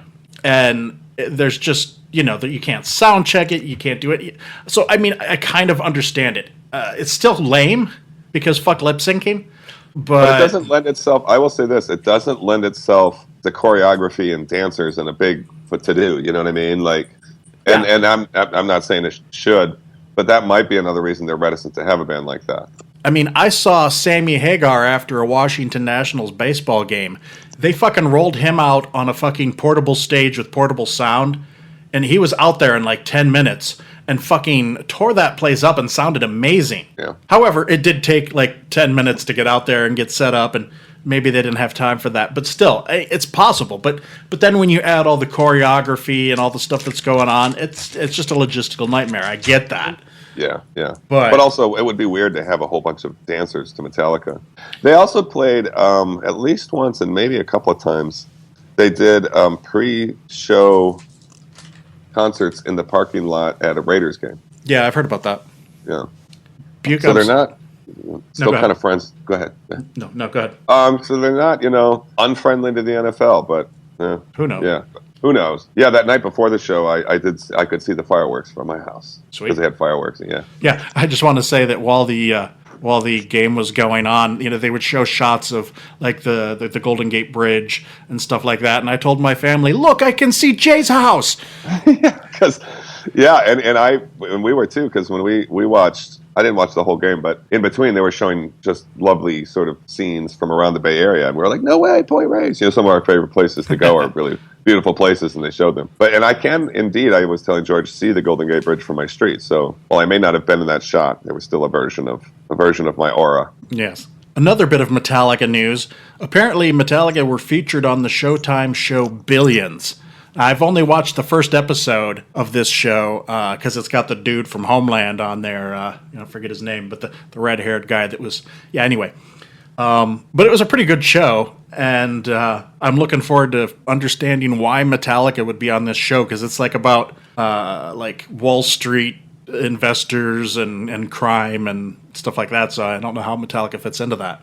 Me either, too. I've never seen the show myself, but I saw this story as well, so we'll see. I'm wondering if it's like they've got some sort of corporate partnership with somebody or something, you know what I mean? And If the dude hires Metallica to play a birthday party or it something. could be that, too. Yeah, maybe it's something like that, like the Wu-Tang Clan thing, Yeah. $2 million for the recorded Metallica album nobody gets to hear. Yeah. It's a new show. I think there's only like 4 episodes so far. I've only watched the first one, but I'll report back once I get to that one. Cool. So at this year's NAMM show, the National Association of Music Merchants, Gary Holt, and I put it here in the chat for you guys to see, revealed a guitar that is fucking badass. Mm-hmm. Painted entirely in his blood. The first time a guitar has ever been painted in an artist's blood. Last year, before a show, the artist, who does a lot of work with blood, took 18 vials of his blood. Good Lord, that's a lot of blood. And if you go, you could do a search of it. It's a freaking wicked-looking piece. Jay, you see a picture of it sitting there in the chair? Yeah, he has a signature guitar that ESP, I believe, put out that is blood themed already. He has, which I was kind of thinking of buying one of his guitars because they look really nice. But I had seen this too, and it's a perfect fucking Gary Holt. You know what? I'm trying to think. Kerry King frequently says Gary Holt to him is the Glenn Tipton of metal right now, which is he's kind of this slightly underappreciated guy, but he's fucking amazing. He's a great guitar player. He's a kick-ass dude. He seems pretty like a nice guy to me. I like Gary Holt. So it's cool that he's kind of getting this visibility in Slayer now too, where he gets to do things like this. You speaking about guitars, you loyal to any certain brand, Jay? Less and less so. Mostly Gibson, but I've kind of been going a little farther afield these days. I think that was some weird Jimmy Page hardcore fucking thing I had for a long time, but these days you can find a lot of good ones, dude. So I've spread my wings a little more these days. But I just bought a PRS. I was telling George. That's a Paul Reed Smith, by the way. Yeah, Paul Reed Smith. Yeah, and it's I think that's what Mike of Opeth uses. That's correct. And the guitar that I purchased is called a Starla, and it's not too dissimilar looking than that. You've certainly seen that. Do yours have birds on it too? It does. Yeah, I haven't got it yet. I get it next week. Doesn't make a difference. It can't change your playing, though. But it can't. But the birds make you sound a little better. Okay. George, next story. All right. So Anvil has released a lyric video for the song Die for a Lie from their forthcoming Anvil is Anvil album. I gave this a listen, and, it's Anvil.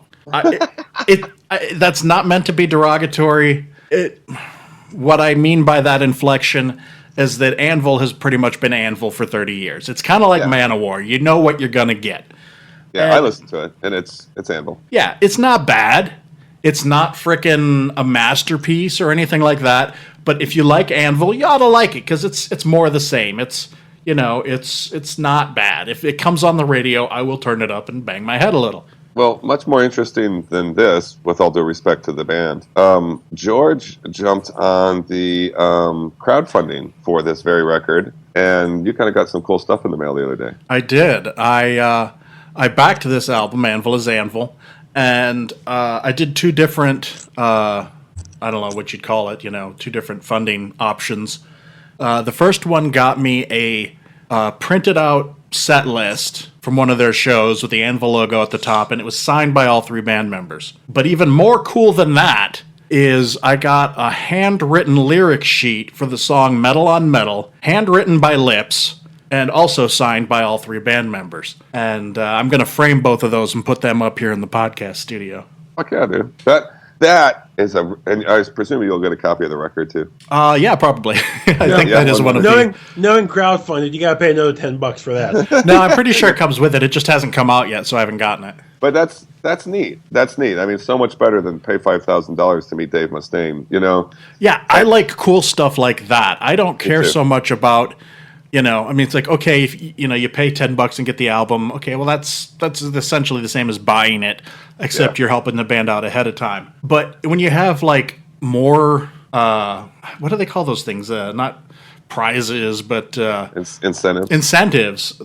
For more money. I like the ones that are stuff you're not going to find at the store or online any given day of the week. Something like this that's a little more personal. That kind of stuff. I'll just throw money at you. Yeah, me too. I just ordered, I was talking to George this week, and I'm kind of having a rehash of Hyrix.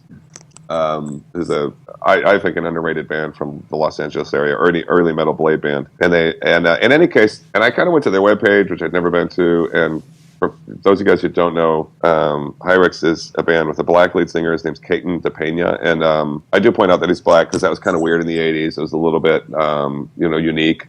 Still kind of unique, and they're just a really cool band. And in any case, I ordered a T-shirt from them recently. One of the things that says on their merch page, which I imagine he handles personally, says every order comes with some special surprises. So I'm looking forward to seeing what he might have signed and thrown in there or something. That's awesome. Yeah, I'm excited about it. Speaking of that, last year at some point, a band that I'm fond of, and of course we know Will is fond of, King Giant. They did a Kickstarter or something along those lines, some sort of crowdfunding. They tried Kickstarter and it failed. Yeah. To do a vinyl of their last album, Black Ocean Waves.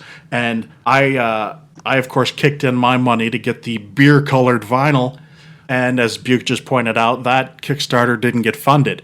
So I'm happy to say that they found a Greek record label that I guess would front the money to do this. And this past week, the pre-orders went on sale, and so I was able to order my beer-colored vinyl of the King Giant album. I did not buy it myself because I have a problem. You first try and get money from me to get it. When that doesn't work, you still go ahead and print the damn thing anyway. No. I personally have a problem with that. Well, they had to go and find somebody to give them money to do it. Is the thing. But you know what? You gladly would have taken my money for it. But, look, went ahead and did it anyway. Well, yeah, but it came out like... Remember, the beer color was going to be a special higher tier rate. Take your sympathy record and fucking spin it. I will, God damn it. I did kick in on the Kickstarter too, and not for the same reasons, but I didn't buy it either, Buke, when they made that announcement recently. So I did kick in. I was a little more inclined to buy in when I felt like I was taking part in something, helping out with something. Yes. Yeah, but they had to go to Greece to find somebody to do this. That's where most records are being produced now. That's true. Because over here in the States, I think the one or two that are left are just so on back order. The Greek labels are picking up a lot of people, dude. Well, Slavfeg was on a Greek label for quite a while. But I didn't necessarily think there was anything wrong with them trying to find another way to put it out. But I was more interested in it when I felt like I had something to do with it. right. Not being the hugest fan of theirs, though I do have that record and I like it. And I did order the beer and vinyl too. I was disappointed when that failed, and I don't even think they got that close, if I remember right. No. No, they weren't even close at all. Yeah. Speaking of other pre-orders, just a couple hours ago, Earache released the pre-order for the third brand new Vector album. I believe it's called Termination Redux. And I ordered the limited to 100 copies purple vinyl signed by the band with a patch Nice. or something. Very cool. So I heard the new song from the album and it's pretty badass. So Okay, cool. moving on. Testament has announced that they have a tentative album title for their new album, and it's called The Brotherhood of the Snake. And apparently it's going to be really fast, as we've heard. Like throughout, apparently, or at least intermittently. There was some interview recently, I think it was where this title came from, and it just sounds like it's a real fucking thrash album. Yeah. So we'll see. You guys know, you probably do, that Chuck Billy has a management company now, and he's like Exodus's manager. Yeah, I heard that. Yeah. I have nothing to add to that except to say that that's something he's doing. I'll be interested to hear it. I have never been the hugest Testament fan, though I like them well enough. I thought their last two records were both high quality records. That's some pretty good comeback material that they're putting out these days. Well produced, well played. I like Alex Skolnick. He's a great player. Yeah. So I'll be looking forward to this. And they both have great covers too, by the way. Cool cover art of both of them. Nice. So there's a band called All Hail the Yeti, and I picked up their last album, which I believe was self-titled, like a year or two ago, and kind of dug it. It was kind of like a sludgy American metal band. And back in November, December, I heard that they were finally going to release that album on Bandcamp. And I know that friend of ours, Greg, was wow, these guys are awesome. I'm sorry. That's right. No, I remember now when Greg brought this up. Yeah. And I was like, oh, I know these guys. And, I dug what they did. But then they kind of pissed in my Cheerios because they were supposed to be reissuing the album on Bandcamp so I could get it in the FLAC file. And it was supposed to be out, I think, sometime in December, mid-December. And it was all set up, pre-order. And it was December, I'm just going to say December 18th. I don't know if that's correct, but let's say December 18th came and it still said pre-order. And January came and it still said pre-order. And February came and it still said pre-order. And I'm like, fuck you. If you're going to put out a release date, fucking release the goddamn album. If I'd actually pre-ordered it, I'd have been pissed that it didn't come out. And so now there's this press release that came out the other day that they've got a new album coming out. And it's called Screams from a Black Wilderness, and it's supposed to be out in April. Now you can pre-order this one. And I was like, why would I pre-order this? You haven't even filled the pre-order from the last one yet. And 2 days ago, when I started writing the script for this show, it was still on pre-order. I just now pulled it up, and it is now available. So sometime in the last 2 days, you can now get that album. Is it just me, or do we need to get these guys on a tour with Troglodyte? Yeah.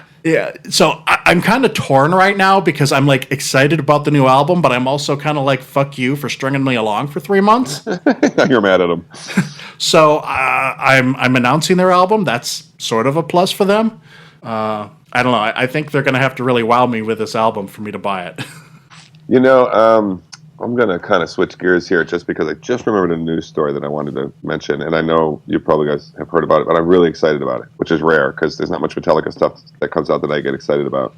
But there is a new book coming out about the making of Master of Puppets, and they had on one of the websites the other day, they had some pages from it, and it looks fucking killer, dude. It's just all photos from that era, telling stories, how the album was made. It's authorized, so it's going to be the real deal.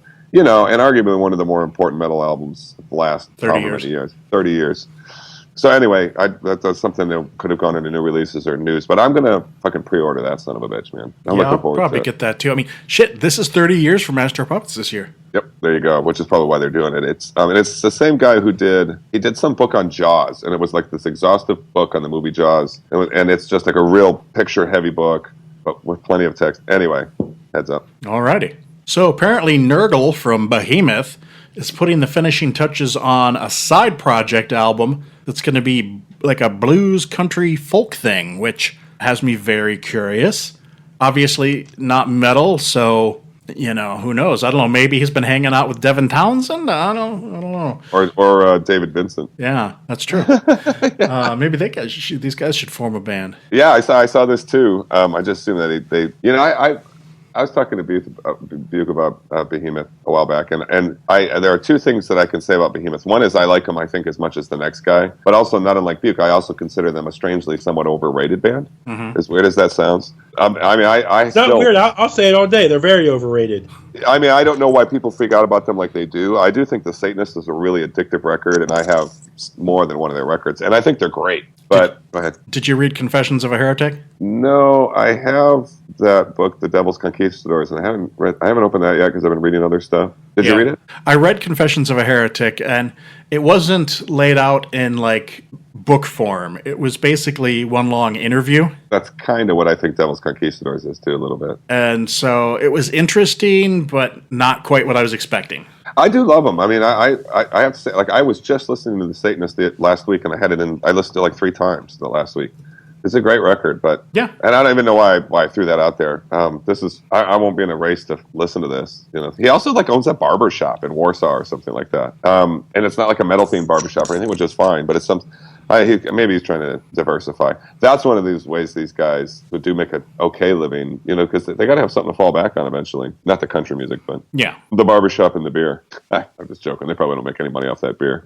So this past week, it came to light that apparently Izzy Stradlin is going to have some limited role in the upcoming Guns N' Roses reunion shows. I'm not sure what limited role means, if that means he's only going to play on some of the shows, or if he's going to play on all of the shows, but only for like a couple of songs. If I had to pick a favorite member of Guns N' Roses, and it wasn't Slash because I love Slash, it would be Izzy. I think Izzy's like a badass, and you can't have a reunion without Izzy. Well, they were also just this kind of classic. If you really go back and listen to the Appetite for Destruction, the way those two guitar players play off of each other is really cool. Izzy Stradlin, who, by the way, is my joke. Yeah. Well, he did that. Izzy Stradlin and the Juju Hounds.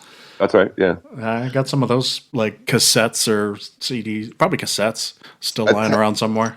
Vaguely attached to that story was a hint of an idea that the drummer might also get involved in a limited capacity. I haven't heard that yet. Which one? Stephen Adler. Nice. Yeah, we'll see. I wonder if this is all really coming about because of the pressure, because people really are like, this is not a fucking reunion. Yeah. Yeah, and I wonder if they're not booking the shows as fast as they'd hoped, because they were asking a big bill. They were asking like $4 million per show or some crazy thing.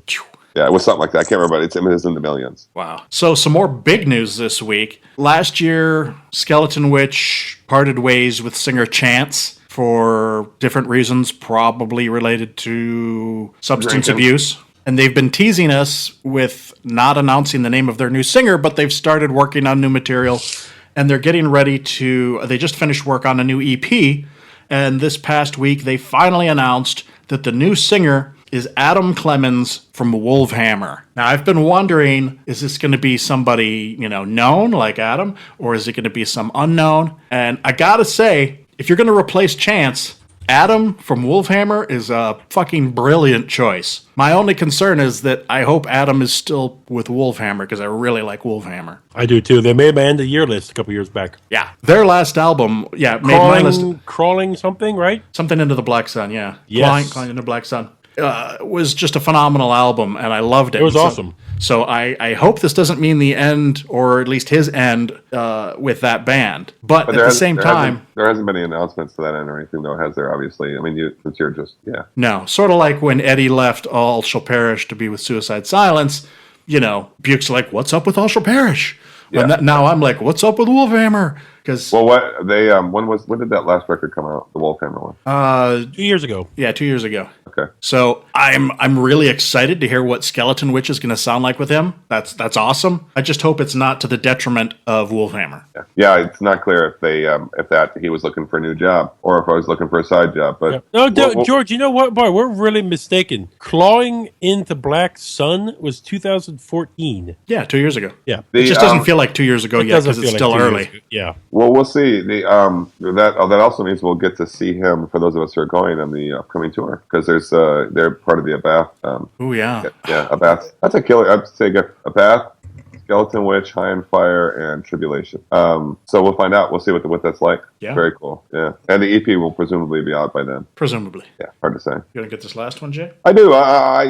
This is not something that I would have thought I would have been really excited about, but Ace Frehley just is about to release an album of covers, and I'd listened to snippets of his last record, and I was like, oh god, it's just almost unlivable. I thought, but that stated, they're streaming a version, his version of White Room by Cream. If you know that song, it's a very popular classic rock song. It's on the radio quite a bit on classic rock stations, and it's really good. I mean, it was like it's a really solid, kick-ass cover. So while I'm not going to race out and buy this record, I'll be interested to see what the rest of it sounds like. Because he also does really cool stuff too. There's like a free song on there that Paul Stanley sings on. I have to look. A couple of things were real heavy songs. I'll have to look at it again. But Paul Stanley sings on one. That's interesting. He sings on just the free song. Wow. Yeah. Yeah. So it's called Origins Volume 1, and it's coming out on April 15th. And after you told me about this, I went and listened to the White Room cover, and I was pretty impressed by that. I mean, it's good, right? I mean, it's not going to change your life, but it's kind of an accurate, heavier version of it. Yeah, it's like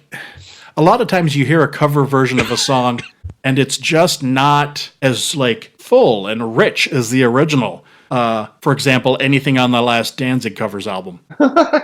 But this is a really like full and rich sounding cover of White Room. And like you said, it's like, wow, it's like up there with the original. It's really good. I think you said it better than I could have, because that's a really layered, thick song. And it's like all the layers are there. Yeah. It strikes me as a hard song to cover. I mean, and get right. If I hadn't been paying attention, I would have thought it was the original, because all the keyboards and everything are there, it sounded really good. So way to go, Ace. Yeah, good for you. Hats off. I doubt that even when the record comes out, even if the rest of the songs are that good, I doubt it's anything I'd listen to a lot. But that's something of note as a kind of closet Kiss fan as a kid. Not even closet Kiss fan as a kid, but you know what I mean. Yeah, I know Buke's not going to have an answer to this one because he's not a Kiss fan. But who's your favorite member of the original Kiss? Paul Stanley. Really? I'm Ace. Without question. You're an Ace man. I like Ace. Cool. Yeah, I really thought Paul, and even up into the '90s and stuff, was just one of the premier rock singers. And he sang all the songs I liked the most, and was cute and sexy. I liked the Frehley's Comet that he put out with Rock Soldiers. Yep, that's a good record. That was a good tune and a good album. And I think he and Paul Stanley's the solo records, the Kiss solo records, those are the two best records. Yeah, man, that had like what's on there? Back in the New York Groove. Yeah, and Speeding Back to My Baby, and good album. Snowblind and Ozone. Dave Grohl covers one of those songs, and it's either Snowblind or Ozone.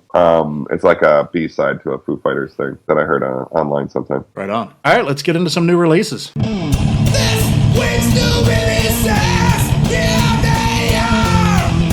Spend your hard-earned money now. The first one this week is one that I cannot sell to you enough. This is the new Flesh God Apocalypse and their album King. I think you can credit me for kind of looking out for it. Yeah, when this was announced to come out, Buke says to me, hey, if there's a promo for it, please send it my way. So I was like, all right. I mean, I think we've talked about it in the past, but I was a fan of Flesh God Apocalypse on their first couple albums. I'm trying to think of some of the albums right now that the last one I really liked. I think Agony and the one before that were the ones that I liked. And they kind of just sort of dropped off my radar for like one or two albums. Oracles was the last one that I really liked.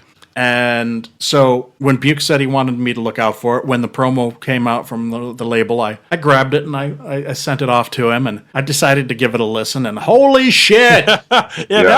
That I always know when George likes something, when his text messages are just like the way he just sounded there. Yeah, I get excited, and I'm just like firing off messages a mile a minute, like, oh my god, you need to listen to this now, oh my fucking god!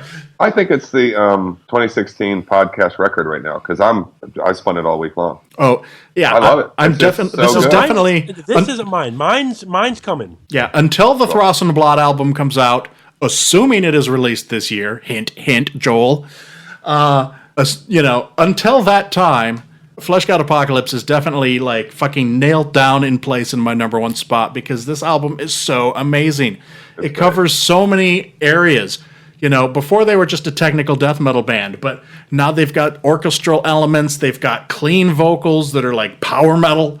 It sounds like Machine Head sometimes. Yeah, and then there's the operatic track. It is such a diverse album and so just like different than everything else. I just absolutely love it. And it's engaging too. I mean, it's like the riffs are cool. There's cool hooks on it. I mean, I couldn't agree more. When you freaked out about it, I was like, okay, I'll grab it. You know, it was in the box, so I downloaded it. It is the 2016 release that I have spun more than any other so far, and which is not saying a lot this early in the year, and that's not to pick on it, but it's also got a variety of addictiveness to it too. I'll put it on quite a bit. Yeah, I mean, when I'm pretty bored much right whatever now, you want, it's on there. It's on there. Yeah. And right now, like when I'm in the car and I can't think of anything else to put on, that's my go-to record right now. So, yep, me too. Yeah, dude, highly recommended. And then there's this next one that I'm sure Buke is just piddling himself over because he's been waiting for it for so long. This is the new Obscura album, Acroasis. Yeah, I found these guys, a couple years ago, but then I forgot about them. We saw them on I think it was the Children of Bodom tour with Devin Townsend and Obscura and Septic Flesh. What brought my attention back was Alkaloid. And I started really listening to Obscura. And that was right at the time when my love of everything tech death took off to a fever pitch. And this album takes that in the pure, accurate, technical playing. It's a masterpiece of an album. Awesome. I don't think I've used that word on the pod. This is a masterpiece. Stamp it on the label album. Do we have a promo? Oh, yes, we do.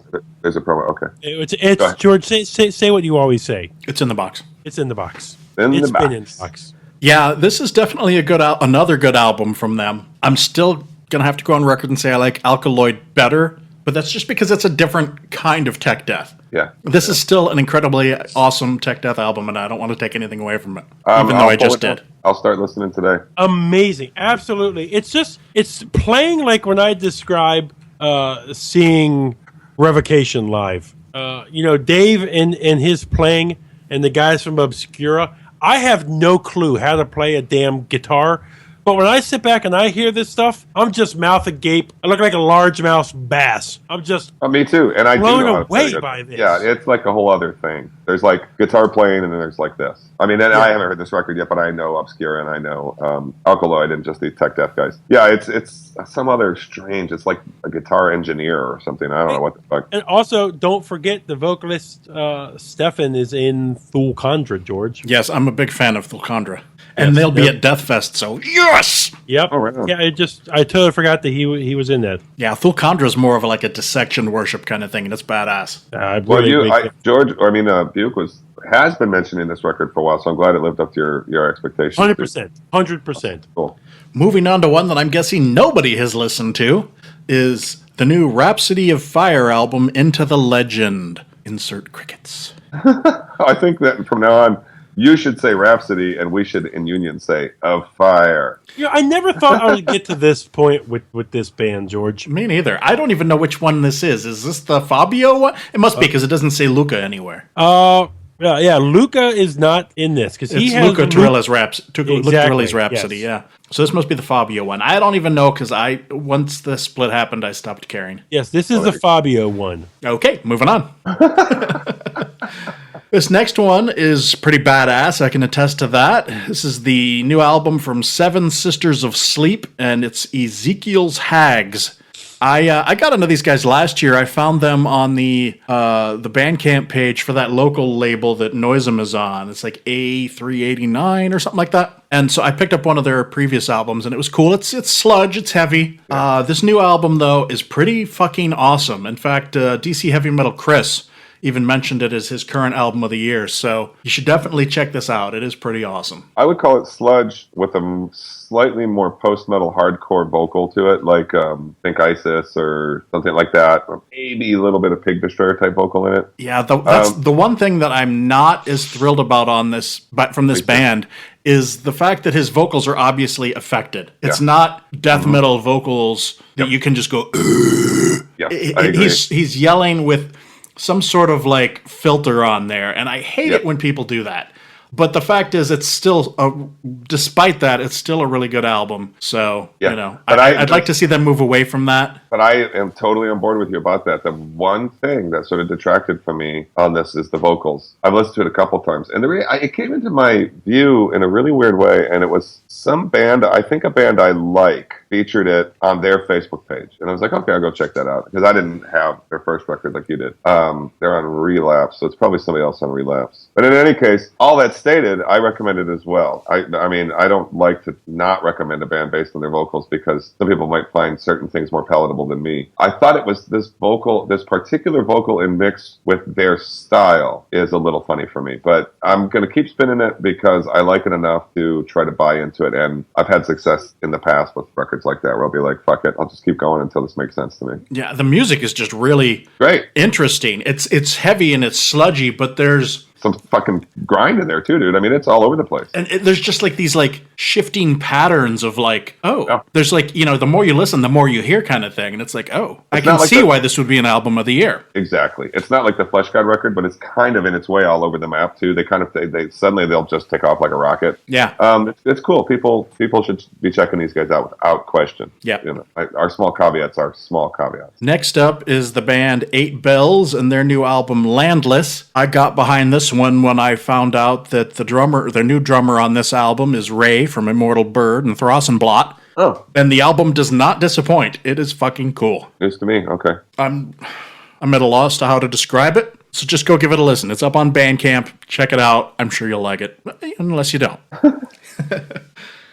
And the last new release is one that I've been waiting for. This is the new Rotting Christ album, Rituals. And as expected, it's pretty cool. Yeah, I've only been through it once so far, and it's got a very, they're a Greek band. And so right off the bat, this music makes me think of like Greek centurions. Oh, right on. Sort of like lined up and like stomping their like spears into the ground and batting on their shields and just fucking chanting and getting into this music. And I don't know, that's a dumb description, but that's what comes to mind, and it's cool. I like it, so give it a listen. Were these the guys that down in Florida recently, there was this incident at a show where there was... No, that was... Impaled Nazarene, maybe? No, it wasn't Impaled Nazarene, it was Vital Remains. Okay, all right. Yeah, but they've gotten kicked off of a tour by Dave Mustaine before. That's correct, I remember that. Yeah, Dave Mustaine was like, he was in Greece, which is a fucking slap in the face. Yeah. He's in Greece, and he's like,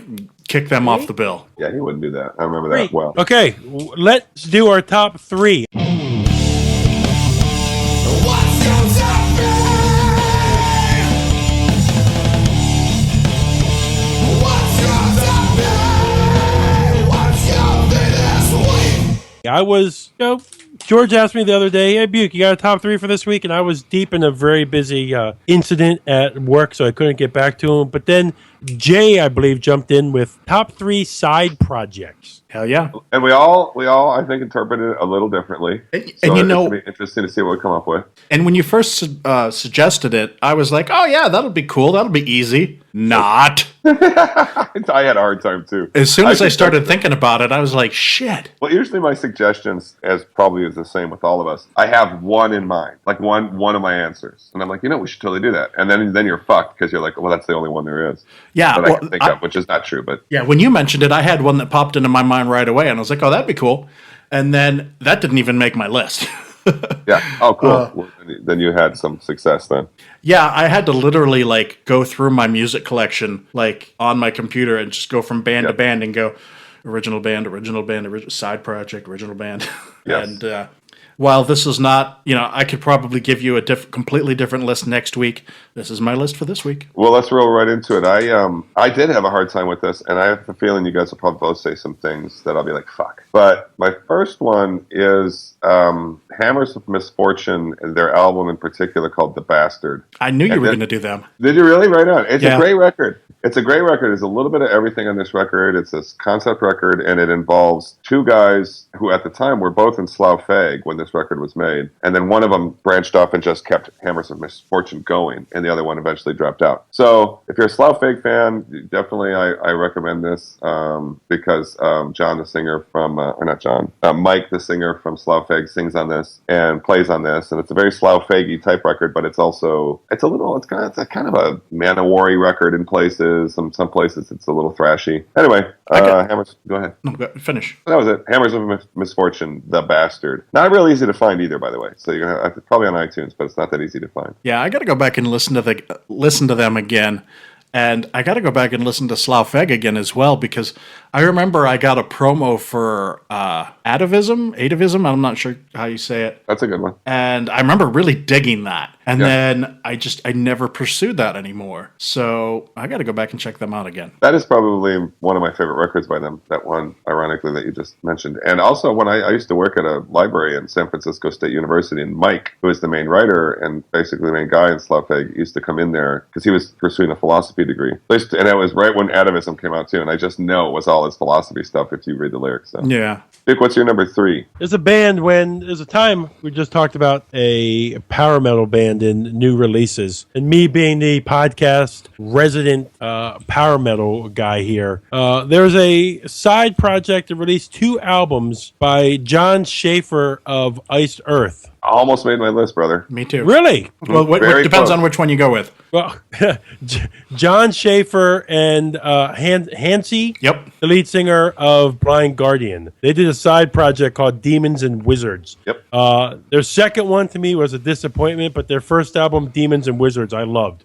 Yeah, that almost made my list. That's me too. It was of high consideration. The second record came out significantly In later than the 2005. Yeah, it was like quite a few years, a good few years after the first one, and it was, I think, meant to kind of cash in on how good the first one was. That's an extremely solid 90s, I think it was, side project, and it was and it was well loved, and it's cool because I like when side projects are something different, or when it's 2 side projects where you pull in a bunch of like all-stars. But didn't you? Oh, here's the thing about Demons and Wizards. Richard Christie was on drums. Yep. Mm-hmm. I feel like that Demons and Wizards, almost more than any other side project I can think of, brought in the 2 strengths of both of those guys. 100%. 100%. And you know the drummer. You guys know the drummer, Bobby Jazmbeck, whatever his name is. Jarzambek. Yeah, he was the drummer on that album. He drummed for Halford and Riot, and also recorded and toured with Fate's Warning. Right on. Yeah, that's a great record, dude. The first one especially. I agree. The second one was disappointment, but awesome side project. I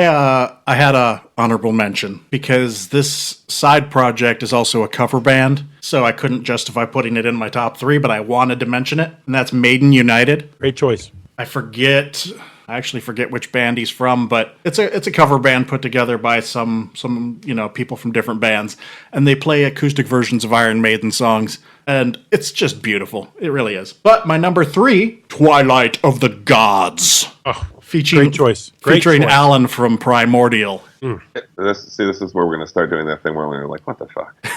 You know, I just am going to miss so much here. Yeah. Man, that's a great choice. I was just listening to Where Greater Men Have Fallen yesterday, as a matter of fact. Oh, my album of the year last year? Yeah, I remember that. I have the vinyl. Year before that. Yeah, year before that. My God, how slow down time. Yeah. All right, without too much more comment there, it sounds like mine is actually somewhat similar to that-ish, George, in that it comes from that kind of vague group of people. And I wonder if either of you will choose this one. I still think this is a great side project featuring guys from Immortal, and I forget who else. I as in the letter I. Yep, I was considering it. Well, there you go. I love it. I thought it was really great. It's a little bit of a departure for all the guys that were involved, I felt. It's not really the kind of way they spend their time on a normal basis. And it's a really fucking solid record. A lot of fun to listen to. Hell yeah. Not hell yeah. That's not on our list. Yeah, absolutely not. One of my favorite people in the metal world is one Dan Swano. Oh, yeah. Dan's done countless projects, and I could build a whole list of side projects that he's done. But he did one that George first turned me on to just because the album cover. He and I don't know how to say the guy's name, but the guitarist for Catatonia did an album, Anders Nystrom.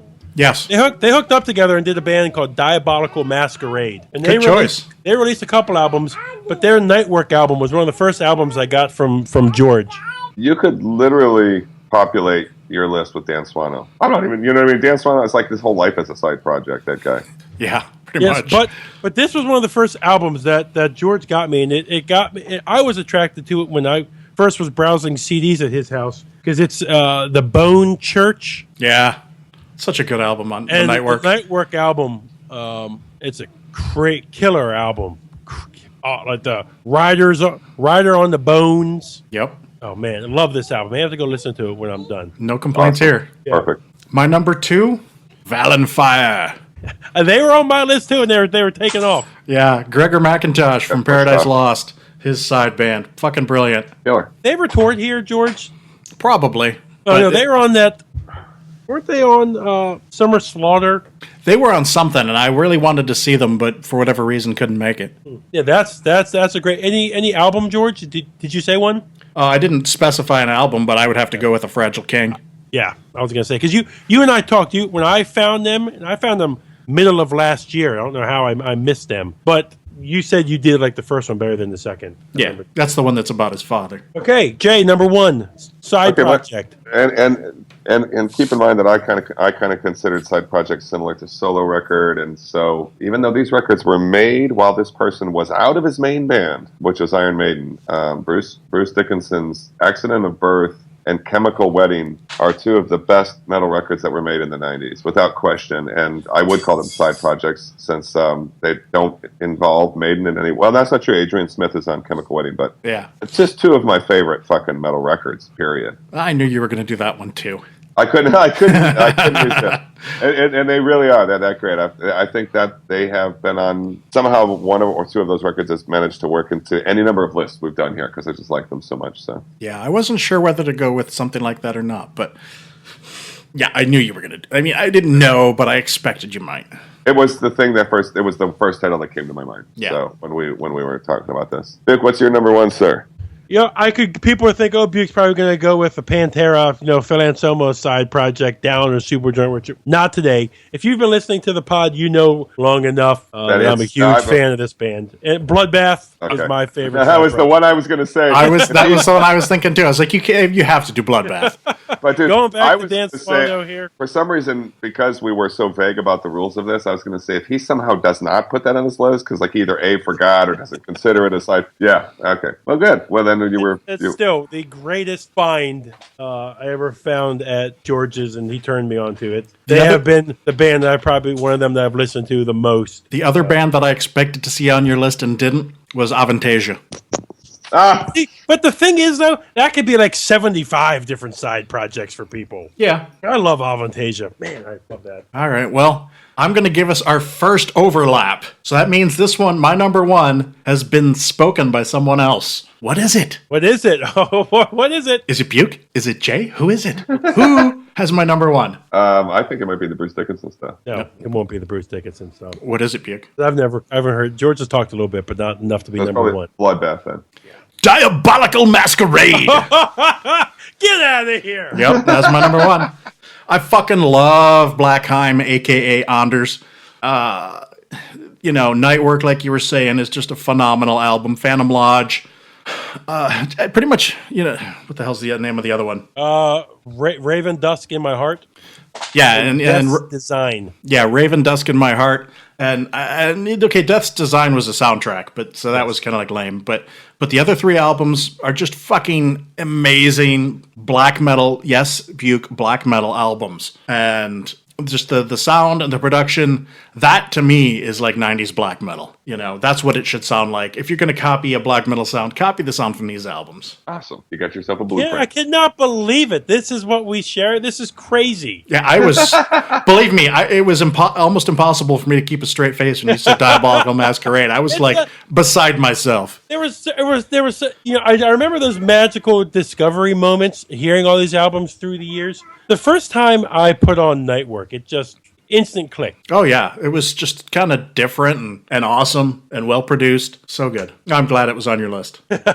You have taught me well. Yeah, at least something stuck. Oh, wow. Okay, Jay, what are you listening to, buddy?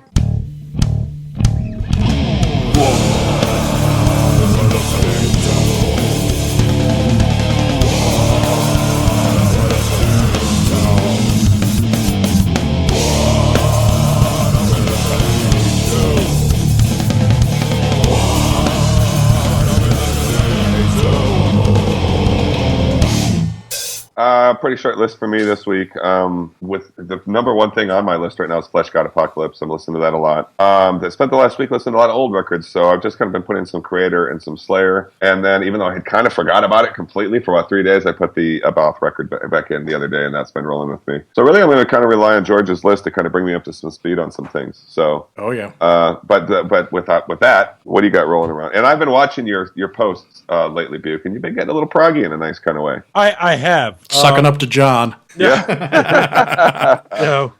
Our friend, a huge supporter of the show, Ricky Bonnie. Ricky Bonin reached out to me and blew me away with this recommendation. You guys remember the album last year from the guys in Crip Sermon? Yep. Sure. Very classic, metal sound to it, like a new wave of British heavy metal type of classic doom sound almost. Yeah, it was a great album. Great album. It was on my half-year list. I'm really bummed that they're going to be at Deathfest, but they're not going to be on one of the stages we're going to see. Yeah. Yeah. Well, take two of those members and put them in a classic death metal sound album Okay. band, and you get yourself Trench Rot. That's right. And their album Necronomic Warfare. I have been addicted to this damn album. Awesome. Track 4, especially Mad Dogs of War. I'm just so damn hooked on this. It's the death metal that I like. I like either Swedish death metal or I like your classic style death metal, and that's exactly what this is. It's pretty amazing. Awesome, dude. And there was another one that I took from our friend. Hi, this is John. This is by Perihelion Ship. This is a rare thunderstorm in spring. Don't know that one. This is a killer, proggy, with some death metal elements, like how Opeth does prog metal. So definitely check this out. A rare thunderstorm in spring. Excellent. And I wanted to tip my hat to George for something last week. Ooh. Last episode, you mentioned Gygax. Yep. Yeah. Critical Hits. The tabletop gamer in me has been loving that damn album. I thought you would. I have been. It's so, in every way, I love the cheesiness that people can call 3 Inches of Blood. I love this damn album. I'm happy to I you like that. absolutely love it. I thought you might, because you like Gypsy Hawk. Yes. So. 2 more. I've been listening to a couple black metal albums this past week. One from a band Fuath, Fuath. Interesting. I've been seeing a lot about that on Bandcamp. Their album I. Yep. Good title, too, by And the way. that also goes with another band, Wilderness King, and they're in Mythical Future.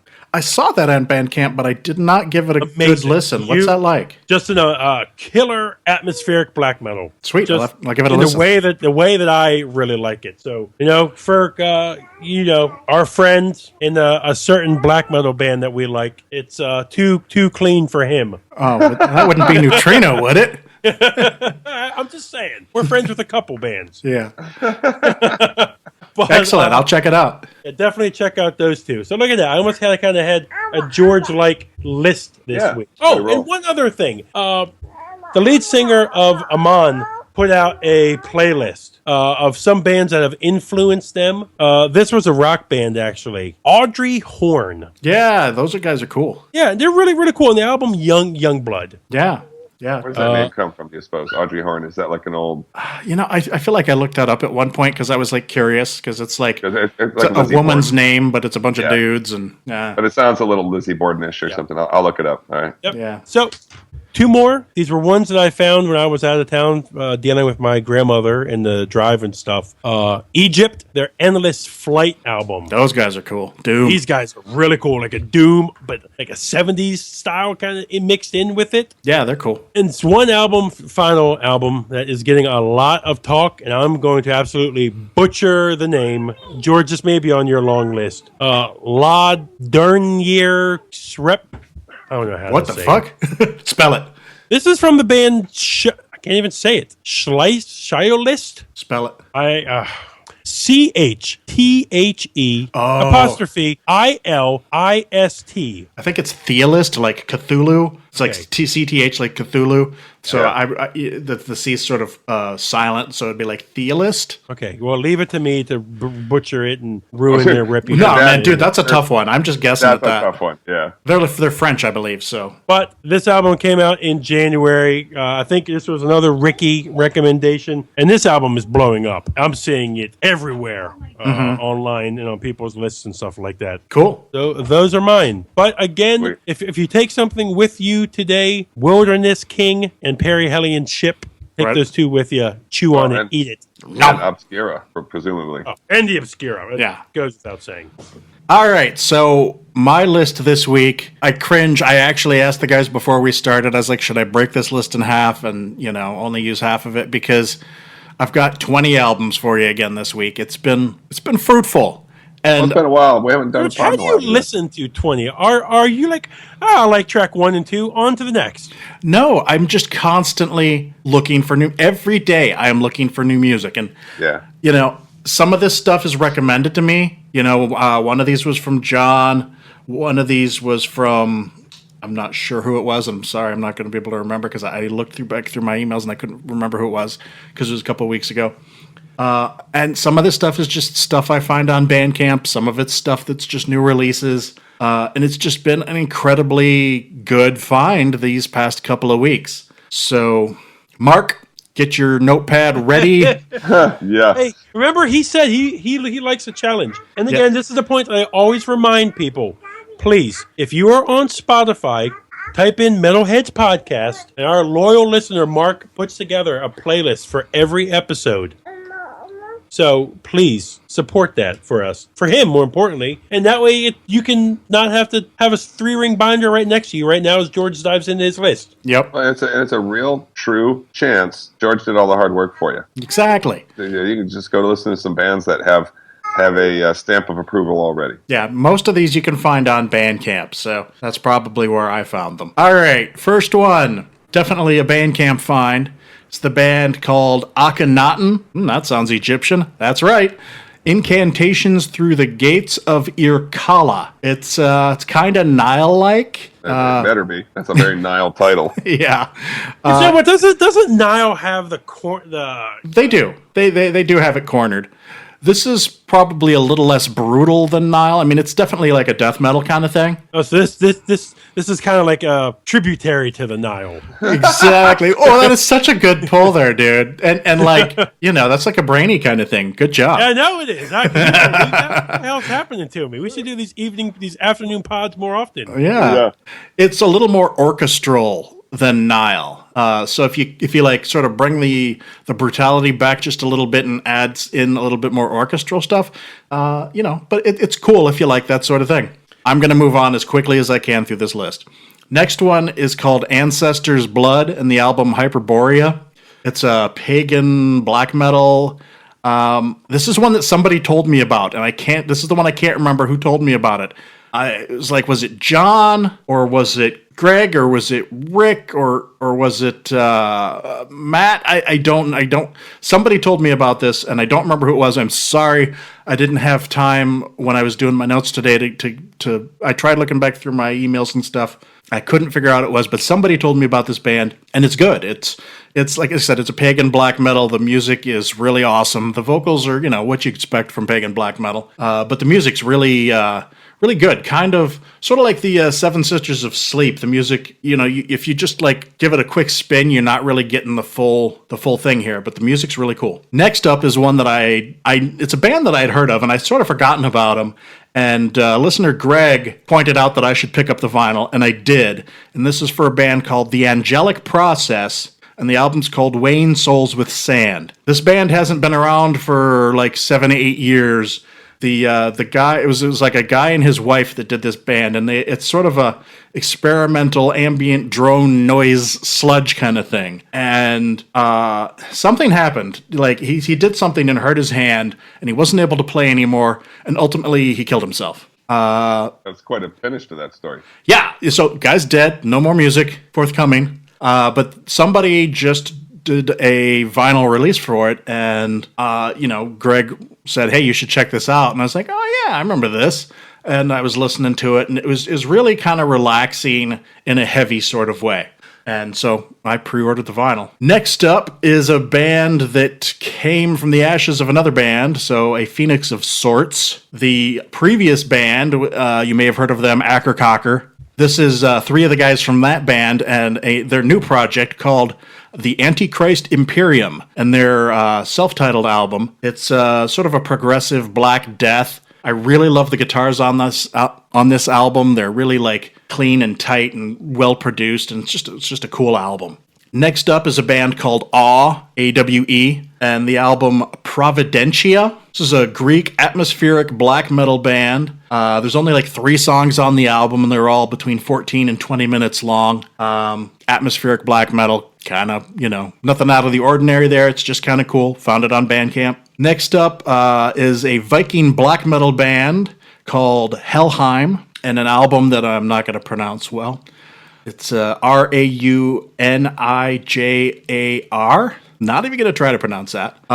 It's it's like Viking stuff with a lot of pagan elements, a lot of cool like tribal drumming stuff and clean vocals mixed with like traditional black metal kind of screaming and heavy stuff. Really good album. Next one surprised me because I'd never heard about them before at all. It's a band called High Inquisitor Woe, W-O-E. And their EP, Liquid Times. I found this, surprise, on Bandcamp. And this is like sort of a more traditional doom. Somebody on Bandcamp likened it to Reverend Bazaar, which is, of course, an incredibly awesome doom metal band. There's only like 3 songs on here, and each one is like double the length. So like the first one's like 4 minutes long, and the second one's like 12 minutes long, and then the third one's like 20 some minutes long. And it's like clean vocals, doom. It's really quite good. It's not all slow. There's some like faster moments and stuff. So I highly recommend this one. Oh, that's a good title. I like that title, Grand Inquisitor Woe. High Inquisitor Woe. High Inquisitor Woe. Yeah, cool. that's really cool. Next up is a band that I thought they were Funeral Doom in the past, but not so much now. They're called The Howling Void, and their new album, The Triumph of Ruin. This is an interesting album. Like I said, I thought in the past it was more Funeral Doom, harsh vocals. This is very atmospheric gothic doom. There's a lot of pretty stuff going on, but there's still heavy stuff going on. A lot of the vocals, from what I recall, are clean. So I think I think it's just one guy, actually, and I think he's just sort of progressing into a newer style. So definitely check that out. It's also on Bandcamp. Next up is one that I know for certain was recommended to me by our friend John. This one is Karnon, Karnon, however you pronounce that.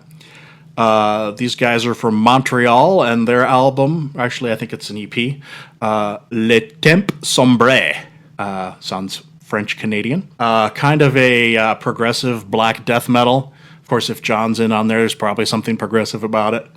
And I liked this. This was my shoveling music for the snow we had a couple days ago. It's actually a pretty pathetic snow, but I did manage to go out and do some shoveling. Next up is a band that I was having a conversation with Rick about last night, listener Rick. This is a band called Ketzer, and their new album, Starless. This is their 3rd album. They're a black and thrash band from Germany. And shortly after I bought it on Bandcamp, I got a tweet from him saying, "Hey, Ketzer, is it me or I'm paraphrasing here, is it me or does the singer for Ketzer sound just like the singer for Tribulation?" And so I went and I did a side-by-side of like 2, a Ketzer song and a Tribulation song. And it blew my fucking mind. It was like identical. And I even like went and looked it up and like, nope, it's not the same singer. And so we had a brief conversation about that. At first he was kind of liking it, but then he sort of flip-flopped and was like, nah, this is just a ripoff of Tribulation. But so far I still have a check mark in the like column. I felt certainly that the vocals do sound like Tribulation, but I mean, they're harsh vocals. There's not a lot of, wiggle room there. But the music is very produced. I could almost hear a different kind of singing over this album. It's, I don't know. I mean, it's good. It's not really black metal. It's not really death metal. It's not really thrash. I'm not really sure what to call the music, but it's harsh vocals over top of it, and it's kind of cool. So check it out. See what you think. This next one is a band that I just discovered yesterday. and the band is called The King is Blind, and I believe it's their first full length. It's called Our Father, and the band name and the album title both are like, what's that? That sounds kind of cool. Let's check it out. And it turns out one of the guys in the band is Paul Ryan from Cradle of Filth, and it's a really well-produced album, kind of vacillates back and forth between death metal and black metal for me. Like, the very first song was more like death metal a la like Amon Amarth, but then the second song was a little more like Cradle of Filthy, screechy, blackish. So certainly not a one-trick pony. It's cool. I haven't gotten all the way through the album yet, but I wanted to give it a mention because so far I'm really digging it. I feel like I've been talking for an hour now. It was fun to watch Buke smile when you stumbled on Amon Amarth a little bit there. Amon Amarth. Next up is a band called Orkan, Orkan, and their album Liv Laus, Livlaus.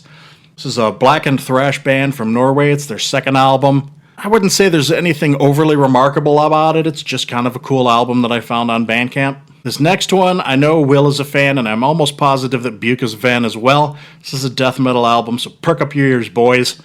This is Pile of Priests and Void of Enlightenment. Yeah, I told you about this one, and Will may have also told you about it. Yeah, and I gotta say, I am really liking this album. I don't listen to a lot of death metal these days, partly because death metal's not really doing a lot of innovating right now. And this isn't particularly innovative either, but what it is a throwback to the old school. This is like early 90s death metal, so it's more of like a thrash album with harsh vocals. But the production and the guitar work in particular is really cool, and it's just it fucking kicks ass. So I'm definitely behind Pile of Priests. This next one is questionable as metal, and in fact, I may have even mentioned it as poo-pooing that people put this on year-end lists. This is the band Publicist UK and their album Forgive Yourself. I was very curious about this because I kept seeing it on people's lists, and I gave it a brief listen and wrote it off because it didn't sound like metal at all. And then I looked into it a little further, and there's a dude from Municipal Waste in this band. There's a dude from Revocation in this band. But the music isn't particularly metal. It's kind of heavy at times. But what it sounds like to me is a mix between Sisters of Mercy and Joy Division. And how can you not like either of those? Even if you're a metal fan, you got to get behind those bands. So I've been listening to that one a lot, and it's cool. I don't know, it's weird, but it's definitely cool. Next up, I'm including this band because they're from Trondheim, Norway, and I've been there. So anytime I see a band from a place in Norway that I've been, I have to mention it. And not only that, but they're actually kind of cool. I don't know how to pronounce the band. I'm going to say Saligia, which is Saligia. And their album, which I'm also going to butcher, I'm going to call it Phonix. It's Phonix, but there's like a little squiggly over the O, so it could be Phonix, or I don't know what the squiggly means. So there you go. But they're listed as a black metal band, but they're not at all like traditional black metal.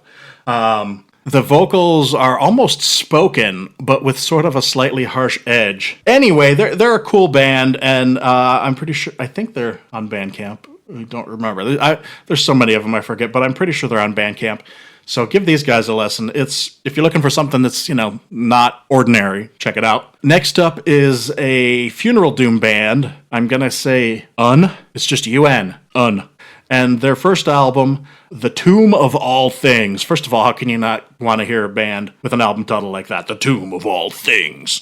And it's a U.S. funeral doom band. It's what you would expect. It's slow. It's heavy vocals. It's good. It's probably, I would call it at least above average for funeral doom. Check it out. Next up, we have a band called Undersmile. Not sure what an undersmile is. It sounds dirty. It does sound dirty. And their new album, or latest album anyway, Anhedonia. They're a UK drone doom band. They actually have 2 female singers. I mean, I think they do other things in the band, but besides just sing. But And I was telling Jay about them, and it's kind of like relaxing, droney, heavy music with occasional screaming, and like the clean vocals that they do are sort of slightly out of sync. Yeah, I listened to it when you told me about it, and it's actually really cool. I mean, it's real. I don't want to say arty. That's a shitty word. But there's something dissonant about the vocals. Yeah, it's like you can make out what they're saying, but it's just out of sync enough that it's got like it's almost like an echo to it. But it's like actually two different people. Like trippy or something. I mean, that's a shitty way to put it too. But yeah, it's cool stuff though. I like that one. Yeah, it's chill. Next up is one that I got partly because it was free, but I always, even when on Bandcamp when they're free, I still throw them a buck or two. It's a band called War Chief and their self-titled album. It's a stoner sludge kind of band, but what stuck with me was that my very first impression, and follow-up listens is not so much, but my very first impression was that the singer reminded me of Neil Fallon from Clutch. If not so much in the sound of his voice, but in the way he sings. Is it? I just heard a snippet of it, George. That's spot on. Thank you. Spot on. So, yeah. So I was just like, that's cool. I'll throw him a couple bucks and get that just to support him. And it's a cool name, War Chief. Okay, two more. Promise, only two more. This one's called Watercolor Ghosts, and their self-titled album. Not technically a metal band, I guess. They're an Australian band, and they're sort of almost more alternative. But you don't hear a lot of, at least I don't. I always say these things like, there's no more rock bands. And of course, obviously, there are rock bands out there, and I'm just not hearing them. But you know, it's just not in like popular music, and of course, it doesn't come past my ears very often. But it's sort of alternative, and what made me buy this album was my first impression that the singer reminds me at times of Maynard from Tool. He sort of has that same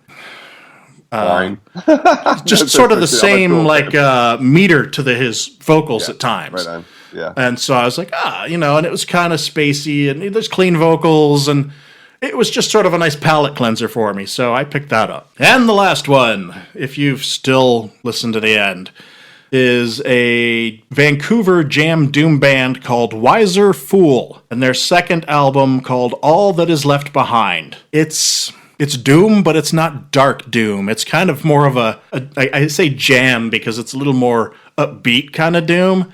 Almost witchcraft-like. Or maybe like Elder, which I consider a vaguely doomish band. Yeah. But not at all, you know what I mean? Stoner doom, I guess you could call it. And their first album or EP, I can't remember whether it was an EP or an album, I didn't buy the first one, was a little more traditionally doom. And then this album was a little like brighter, but it was very cool. And, as soon as I heard it, I was like, I'm buying that. So I picked that up, also on Bandcamp. Give it a listen. And if you're still with us, welcome to the last half of the podcast. Is anybody out there? Out there.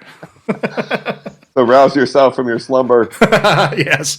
Awaken from thy slumber and lend me thy ears. You definitely can't say that you walk away from this podcast every week not having new shit to check out. You better. Yeah. If you're like, there's no music out there to check out, well, I don't know what you're doing. I got to say, I feel self-conscious about coming in here with this many albums, but I mean, this is my obsession. It's what I do. I'm not trying to outdo anybody by having more albums or anything like that. It's my obsession. I can't help myself. I'm always looking for new music. I would wager that there are those who look very forward to this segment for that very reason, George. Well, I'd like to hope so. It may be few and far between, but there's like one or two out there. Yeah, if you're out there, let me know, because I really do feel self-conscious about doing this. I'm afraid, you guys are going to like roll your eyes and be like, here comes Mr. Pretentious Pants. Oh, never. No, dude, that's why we do this pod, just to, introduce music to people. So that's all I'm trying to do. Yep. All right. Well, moving on. And it should say, with the tons of metal out there, Bandcamp, new release, iTunes, with everything, in stores, if it's getting mentioned here by you, check it out, people. Yeah, it's worth looking into, obviously, yeah. Think of me as your filter. I take it all in and I only shit out the good stuff. All right, let's move on to our classic album.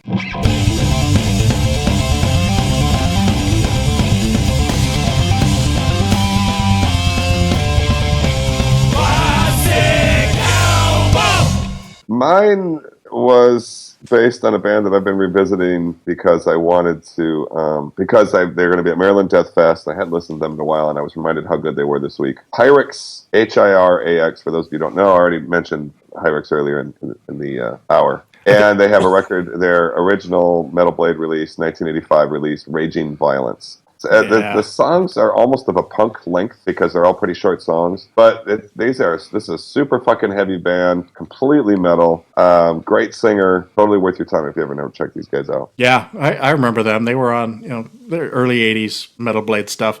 I think it's funny that you and I know a lot of these different bands, and we both have different pronunciations for everything. How do you say that one? I say Hyrax, which is probably wrong. No, not necessarily. But I've always wondered where you got your pronunciation of Voivod. I make it up. Do you? Okay. Because, I mean, it's so distinct that I assumed maybe you'd heard an interview and one of them mentioned I have heard Voivod.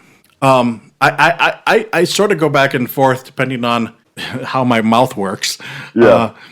Between Voivod and Voivod. Do you know where the name comes from? Does it mean something? They made it up. Okay.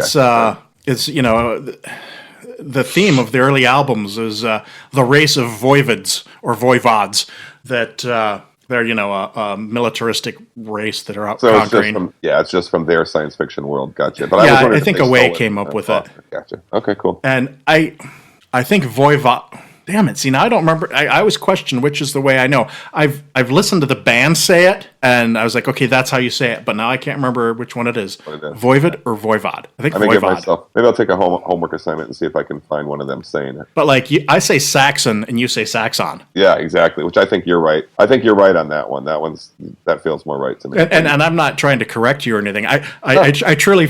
Because, growing up in the 80s, a lot of this stuff, it was just in a vacuum. Yeah, I read it in a magazine or on a record cover, and nobody was there to talk about it. Yeah, there was nobody that ever said these things out loud, and so there's all these albums and band names that I'm just like, you say it in your head, and then when you say it out loud, you kind of look around to see if anybody was correcting you or something. And I really do think your Saxon is more probably historically correct. It's interesting. We could do a whole show about that sometime. Yeah. Vic, what's your classic? Oh, well, since I saw the script earlier and I saw that Anvil was going to be on it, got me, again on an early thrash kind of kick. I stumbled upon an album that kind of caught me. I listened to it a couple times through. Doesn't look like it was received too well, but this is the '84 release of Fist Held High by Thrust. Oh, dude! Yeah. Tonight's the night the posers will die! I know that one. I've got that on CD. Yep. Yeah, I remember it. That's an old early Metal Blade one. And two fists bursting out of like a morning star, grabbing, with their gauntlets on, grabbing the band logo. Yeah, man. I love that song, Posers Will Die, off that album. Yep, the last track, yep. Yeah. Not too politically correct these days, but in the 80s, man, fuck those posers. A Fist Held High, Overdrive, Freedom Fighters. So it brings a little tear to my eye hearing you bring up that album. I'm like, I've done my job. I've raised him well. Yep, because that one, you just ain't stumbling across that album on websites and stuff. No, that's a deep album. The whole album, deep. Yeah, that's about as deep as it comes. Yeah, pretty much. That should cover my classic and deep track for the. Fair enough. It really should. Just randomly choose a title and you're.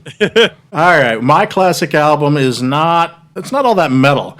Granted, the guy that put it out is sort of, he's related to metal, and the band he was in before, while hard rock is still favorited by metal fans. And that band was Thin Lizzy, and this is the sometime guitar player, and now deceased fellow by the name of Gary Moore, and his probably most commercial and reviled album, Wild Frontier. And for me, this was the first Gary Moore album, and I fucking loved it. It's not really, it's more of a hard rock kind of album. The big song for me off this album was Over the Hills and Far Away.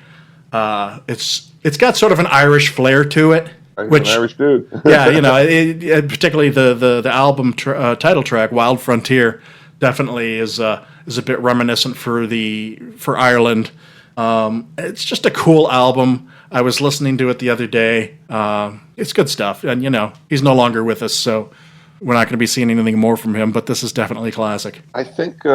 Did he die last year, or was it the year before that? Actually, it's been a while, I think. It's been more like probably 4 or 5 years. Oh, that long? Yeah, let's see. I saw a pretty good video the other day. Gary had a lot of cool guitars, and I saw some cool video the other day of his guitars. I mean, he had like a 59 Les Paul and all this different shit.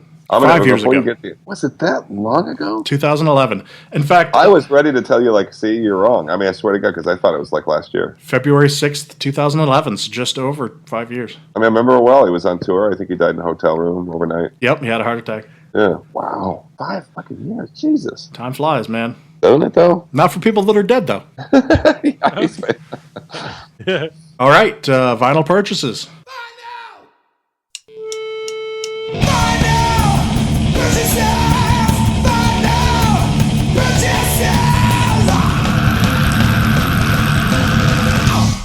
I got a couple. Based on an article I had read in the New York Times Magazine recently, they did a little article about Dope Smoker by Sleep, and I didn't have that on vinyl, so I picked up a nice copy of that. And it is nice because it's double album copy with this really killer blue black splatter vinyl. Picked up a copy of Sons of Northern Darkness. I'm sorry to interrupt you, Jake. Yeah, can I tell you about that album? Drunk Matt, who was featured on the pod here, him and I get together a lot and, drink beers and hang out. Can I just say that's not really an album to play for other people who aren't in the mindset to listen to it? Because I put it on thinking it would be background noise, and within minutes he's like, Buke, you gotta get this off of here. And I believe it too. I mean, I'll say this, and the article in the New York Times even said that it's an album that, in all honesty, is a little bit of work, to listen to. So yeah, but it pays off if you listen to it. But it's sort of like a listen to it before you go to bed kind of record. That was a good article. It was a good article. Yeah, I sent that over to George, and it was just kind of like an opinion piece about that record. I picked up Sons of Northern Darkness by Immortal, which I did not have final. Yeah, I was kind of filling holes this week. I picked up Seven Churches by Possessed, which was one of my holy grails. I'm still going to call that unofficially not purchased yet because I've got the Back on Black version. I'd like the Metal Blade version, which I think George has. And I think I have the Back on Black too. Oh, do you? Okay. I think so. And I also picked up a Back on Black Welcome to Hell, which I did not have on vinyl because there was a specific copy I was looking for. I finally got just by this one, and it's a double white vinyl with a bunch of old demos and other lost tracks on it. Yeah, they have a lot of extra stuff on their reissues. They do. Back on Black, you mean, or Venom? Venom. Yeah, they do. My Black Metal doesn't have any on it. I have the MP3 files, but that's just a straight up reissue. Mm-hmm. So, but I didn't understand. I was bad that I didn't have Welcome to Hell, so I picked it up. That's the end of mine. What would you pick up? Anything, Duke? Yeah, like I said earlier, to honor grandmother, like she would have wanted it that way. I didn't honor her probably in the way she wanted me to, and go to the Golden Corral and load up. I got a bunch of albums in a killer record store in Charlotte, North Carolina, by the name of Lunchbox Records. A lot of the record stores that George and I go to, at least here, like Soundgarden, the big one, the one that started Record Store Day, they have a lot of albums where it's A through Z, and it's the same bands you kind of see everywhere else. The cool thing about Lunchbox is they had the A through Z, but it was just full of like 1 or 2 albums from like 700 different bands. So you had a cool selection to pick from. So I picked up Acid Bath, Pagan Terrorist Tactics. I finally got the Abbott album. Guests of the pod here, I got Temple, The Moon Lit Our Path. Sweet. A killer, again, instrumental metal band. Finally got Bloodbath, The Fathomless Mastery. I should have got the album a while ago, but I was holding off just to find it cheap. Night Demon, Curse of the Damned, Slayer, World Painted Blood. I like that Slayer album. Running Wild, one of their more recent releases of Resilient. Mm-hmm. One of my top 25 albums of last year. Saviors, Palace of Vision. I got the Borknagar album, Winter Thrice. I'm going to butcher this one, but Karsh Angren. I don't know how you pronounce that. Karach Angren however it is. Karach Angren, This Is No Fairy Tale. And if you have never, guys, just sat, or anybody listening, just sat and listened to that album and just really pay attention to the lyrics, what a fucking dark album that is, man. Yeah, those guys don't get enough coverage for how awesome they are. Oh, that album is amazing. On the drive down, I heard When Crows Tick on Windows, the 3rd track. And it's talking about his mother dying or something. It's, oh, man, haunting lyrics. And I checked off one of my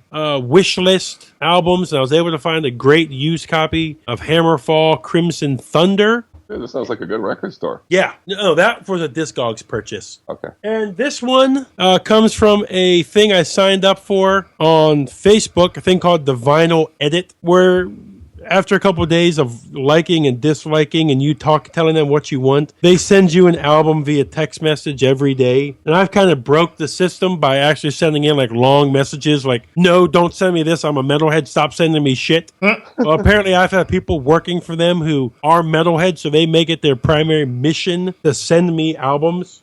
So I received this Bathory Hammerheart. Nice. Finally. Very cool, dude. I've been passing on this for a long time because every time I've seen it before, it was the picture disc. Yeah. And there was some run of the Bathory, just a Behemoth just did the same thing, and like they reissued everything, and like all was picture disc. There was some run. That's why you see so many of those in the stores. Yep. The on that Acid Bath record, which God, that came out like '96 or something. One of like my favorite songs from that year is on that record. It's called Grave Flower. Yeah. Jesus, that's a good song. And it's so sad that they broke up after the bass player was killed, because that album was so amazing. It was like, it was really heavy and kind of screechy, but it was also very melodic. Singer Dax Riggs went on to go do non-metal stuff because he can sing. And if they continue... What did he go on to? He's just, I thought he had a band of some kind, but now I think he just goes under the name Dax Riggs. And it's just like singer-songwriter kind of stuff, not metal at all. They're almost like a roots doom band. As weird as that sounds. I mean, like a band who's like I think they were like around like when Sleep was around, and they're sort of responsible for what doom started to become. Yeah, because they were a NOLA band, or from that. Oh, yeah, I didn't know that. Yeah, they were from that region anyway. And I mean, like the song "Dead Girl," that's just like, what the hell's this? But it's so freaking awesome. Yep. So yeah. 2 years ago, I wore their shirt to Barbecue, and you got a real metalhead when they recognize that. And I got a lot of compliments for it. You should have wore it to Barbecue last year when we interviewed Ben from Goathor. He maybe have brought Sammy over. Yeah. Yeah. That's funny too, because I was perusing one or both of your, probably George's, I guess, since you just got to be Discogs or something, and I saw that it was on there. And I've never talked to you guys about that record, and then I saw your T-shirt once, Buke, and I was just like, oh, those guys fucking know that record. That's awesome, Yeah. So it's cool. It's like the first time we've ever talked about it, because it's not a real obvious record. It's not on everybody's list. Oh, that was... For a long time, that was like a go-to album for me. I fucking played the shit out of that album. Yeah, that occupied a go-to place for me, too. Did you pick up any vinyl, George? I did, as a matter of fact. And my very first one is the one that Buke also got, because we got it at the show. That was Theories and their album Regression. I also got the Borknagar Winter Thrice and a pretty blue vinyl. I finally, like 12 years after everybody else, finally got my pre-order of Slayer's Repentless. I had to wait because I got a green and black vinyl that's like an irradiation symbol, like nuclear blast, and it took. They were so backlogged that it took forever, but that finally came. That's a fucking wait, dude, because that record came out like October or September. Yeah. I pre-ordered this like last summer and finally got it. Jesus. I just got Secrets of the Sky and their album To Sail Black Waters. I was surprised to see that issued on vinyl, so I snagged that. I got one of my Holy Grail albums that I've been looking for forever. Occasionally you see a crappy version come up on eBay or Discogs. I finally found a nice copy of Omen's Battle Cry. Wow. Yeah, I've been looking for that forever. You never hardly ever see it come up, and when you do, it's usually in a pretty shit shape. So this one was like, VG Plus near mint, and it's in good shape, so I was happy. Did you get an okay price on it? $40. Oh yeah, that's not too bad. Yeah, no, I mean, I usually see it for like $100, so I was for a quality copy at that price, so I just jumped on it. And do you have it in hand now? It is in hand, yes. And it lives up to the description of Very Good Plus. It does. It's at least VG Plus. Good. Now is the part of the show where I make Jay sad. Oh, God damn it. If you got another copy of Morbid Tales, I'm going to kill you. Not quite that much, but I got Solitude Aeternus, Adagio. Fuck yeah. That's a Robert Lowe. Uh-huh. Another one from the same band, I got Alone. Fuck yeah, dude. And another one from Solitude Aeternus, Downfall. So that's 3 Robert Lowes. Yeah. Let's go for the 4th, Candlemass, Psalms for the Dead. Dude, I didn't mention. Well, first of all, congratulations, dickhead. And then but I didn't mention the one you told me to order, Death Through Magic, which I did get.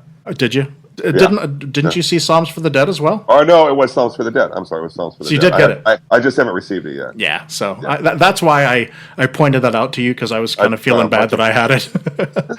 Yeah. Well, and those ones, those later era ones, and the Solitude Aeterna stuff, they all sound really good on vinyl too. Those are heavy records. Yeah, Psalms for the Dead's awesome. Yeah, it really is. It's good. And it was funny because a lot of people called the one before that kind of a masterpiece, but I like Psalms for the Dead better. So, yeah, dude, that's fucking awesome. Filling up, and hey, mad respect to Robert Lowe. Yeah. I wonder, have you heard if he was going to go back to Solitude Aeterna and keep that going, or what was the deal? I don't know. I haven't heard anything at all, but I'd like to think that he would, because he's out now. Yeah. Which is also, was there a sample available of the new Nevermore stuff? I can't remember. I mean, it's the new Candlemass stuff. No, there was just like that studio thing where they were playing some guitars. Okay, that's what it was. Yeah, because I'm curious to hear that this singer sounds a lot like Robert Lowe just based on like a live video I watched. Mm-hmm. Yeah, I mean he's of that type, but I'm just curious to see in a real environment what it's like. Oh, dude, those are fucking great acquisitions, dude. I have one more. This is my drop the mic, flip you both the bird, and walk away.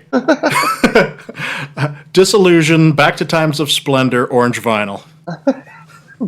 How? Metal Blade, Germany. Oh, right now. So was this in store? You didn't have to pay secondhand prices or anything? Oh no, it's not secondhand, but it's directly from Metal Blade in Germany, so it was expensive. Yeah.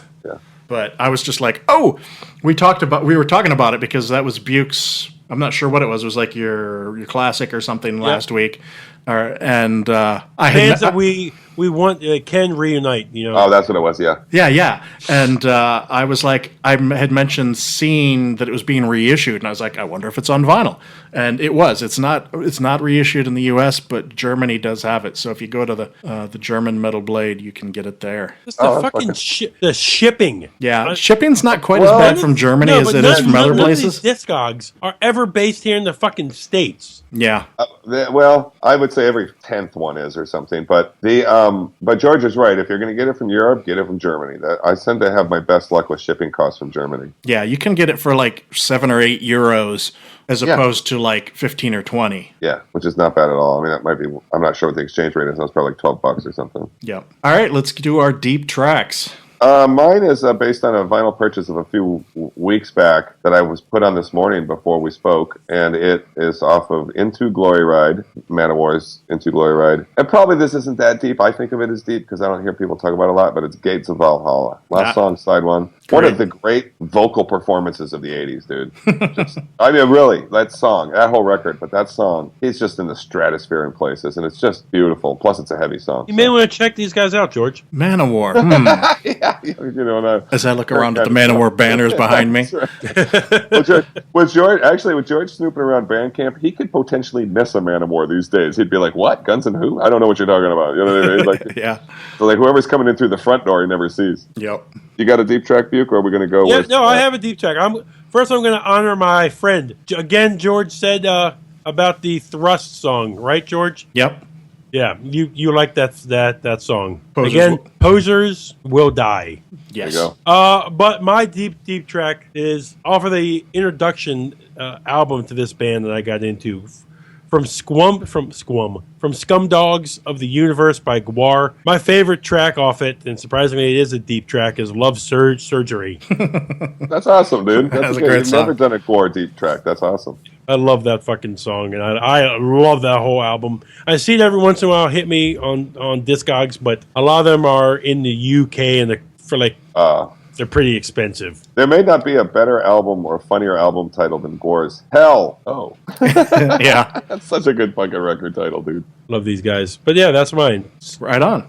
My deep track, as is so frequently the case recently, is one that I heard on XM radio while I was driving in the car, and I was like, nope, there's my deep track. And surprisingly, it's from Ozzy Osbourne.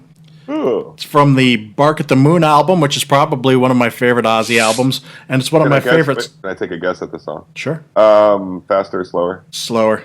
Okay. Well, then maybe I'm going to give up. Is it Rock and Roll Rebel? Nope. It's deeper than that. Yeah. Okay, I'm giving up. I was going to say Center of Eternity because that's like a really good song on that record. That would have been my second choice, but this is Waiting for Darkness. Oh, yeah, fuck yeah, dude. That's the closer, right? Yeah. That song is so badass. That was the last really good Ozzy closer, I felt, because he really kind of had that going for a while, like the Diary of a Madman and stuff. That's a really good, there are some couple gems on that record. Yeah, that's the song that, that was my, like, teen angst song. One of them, I was just like, fuck everybody and hate the world, and I don't walk in the daylight, I wait for the darkness. And Good for you. it was such a good song. That's a very good closer, dude. That's awesome. That's a great choice. One of my teen angst Ozzy songs was "You Can't Kill Rock and Roll." For sure. Yeah. I heard that one the other day too. That's a good one. That's a great song. Yeah. All right, that's just about the end. But before we get to that, I want to announce. I've already announced it on Facebook. I'm going to announce it here as well. Moving forward, the podcast is going to be hosted on SoundCloud. What? Yeah. In fact, it's already hosted on SoundCloud. So if you can't hear this, you're either deaf or you didn't switch over to SoundCloud. You're in the wrong place. Yeah. If you're on iTunes, if you're subscribed on iTunes, it should be transparent to you. I migrated the feed for iTunes to the SoundCloud or the RSS feed. So theoretically, you should just still be subscribed and continue getting them. If you took the RSS feed and plugged it into something else, you're going to need to update your feed. You can find that on the website. You can find that on Facebook where I posted it. I'd been using the old Metal Disciple feed, and it'd been causing me problems because I keep trying to take that site down, and every time I do, I kill the RSS feed for the podcast. And I was inspired by Dan from Nine Circles when I saw his First and Last and Always on SoundCloud. It sort of made me go, well, I thought you couldn't put long things up there. And you can, you just have to buy the premium account, which we did.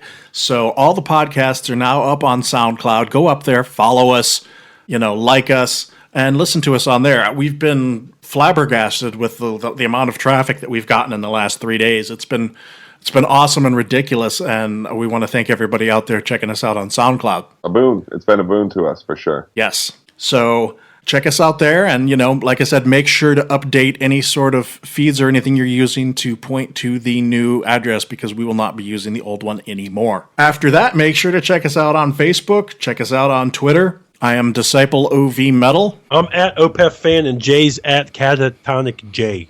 We're also on Instagram, we're on YouTube, we're on Stitcher, which if you're on Stitcher, I also updated that, so that should be transparent to you as well. You can find us on wearemetalheads.com. I've gone through and stripped out all the old links on there and embedded SoundCloud players there as well, so that's kind of cool looking. So check us out, and you guys got anything to say before we go? No, we're looking forward to we'll look for you folks next time. And as always, thanks for listening. All right, we'll see you next time.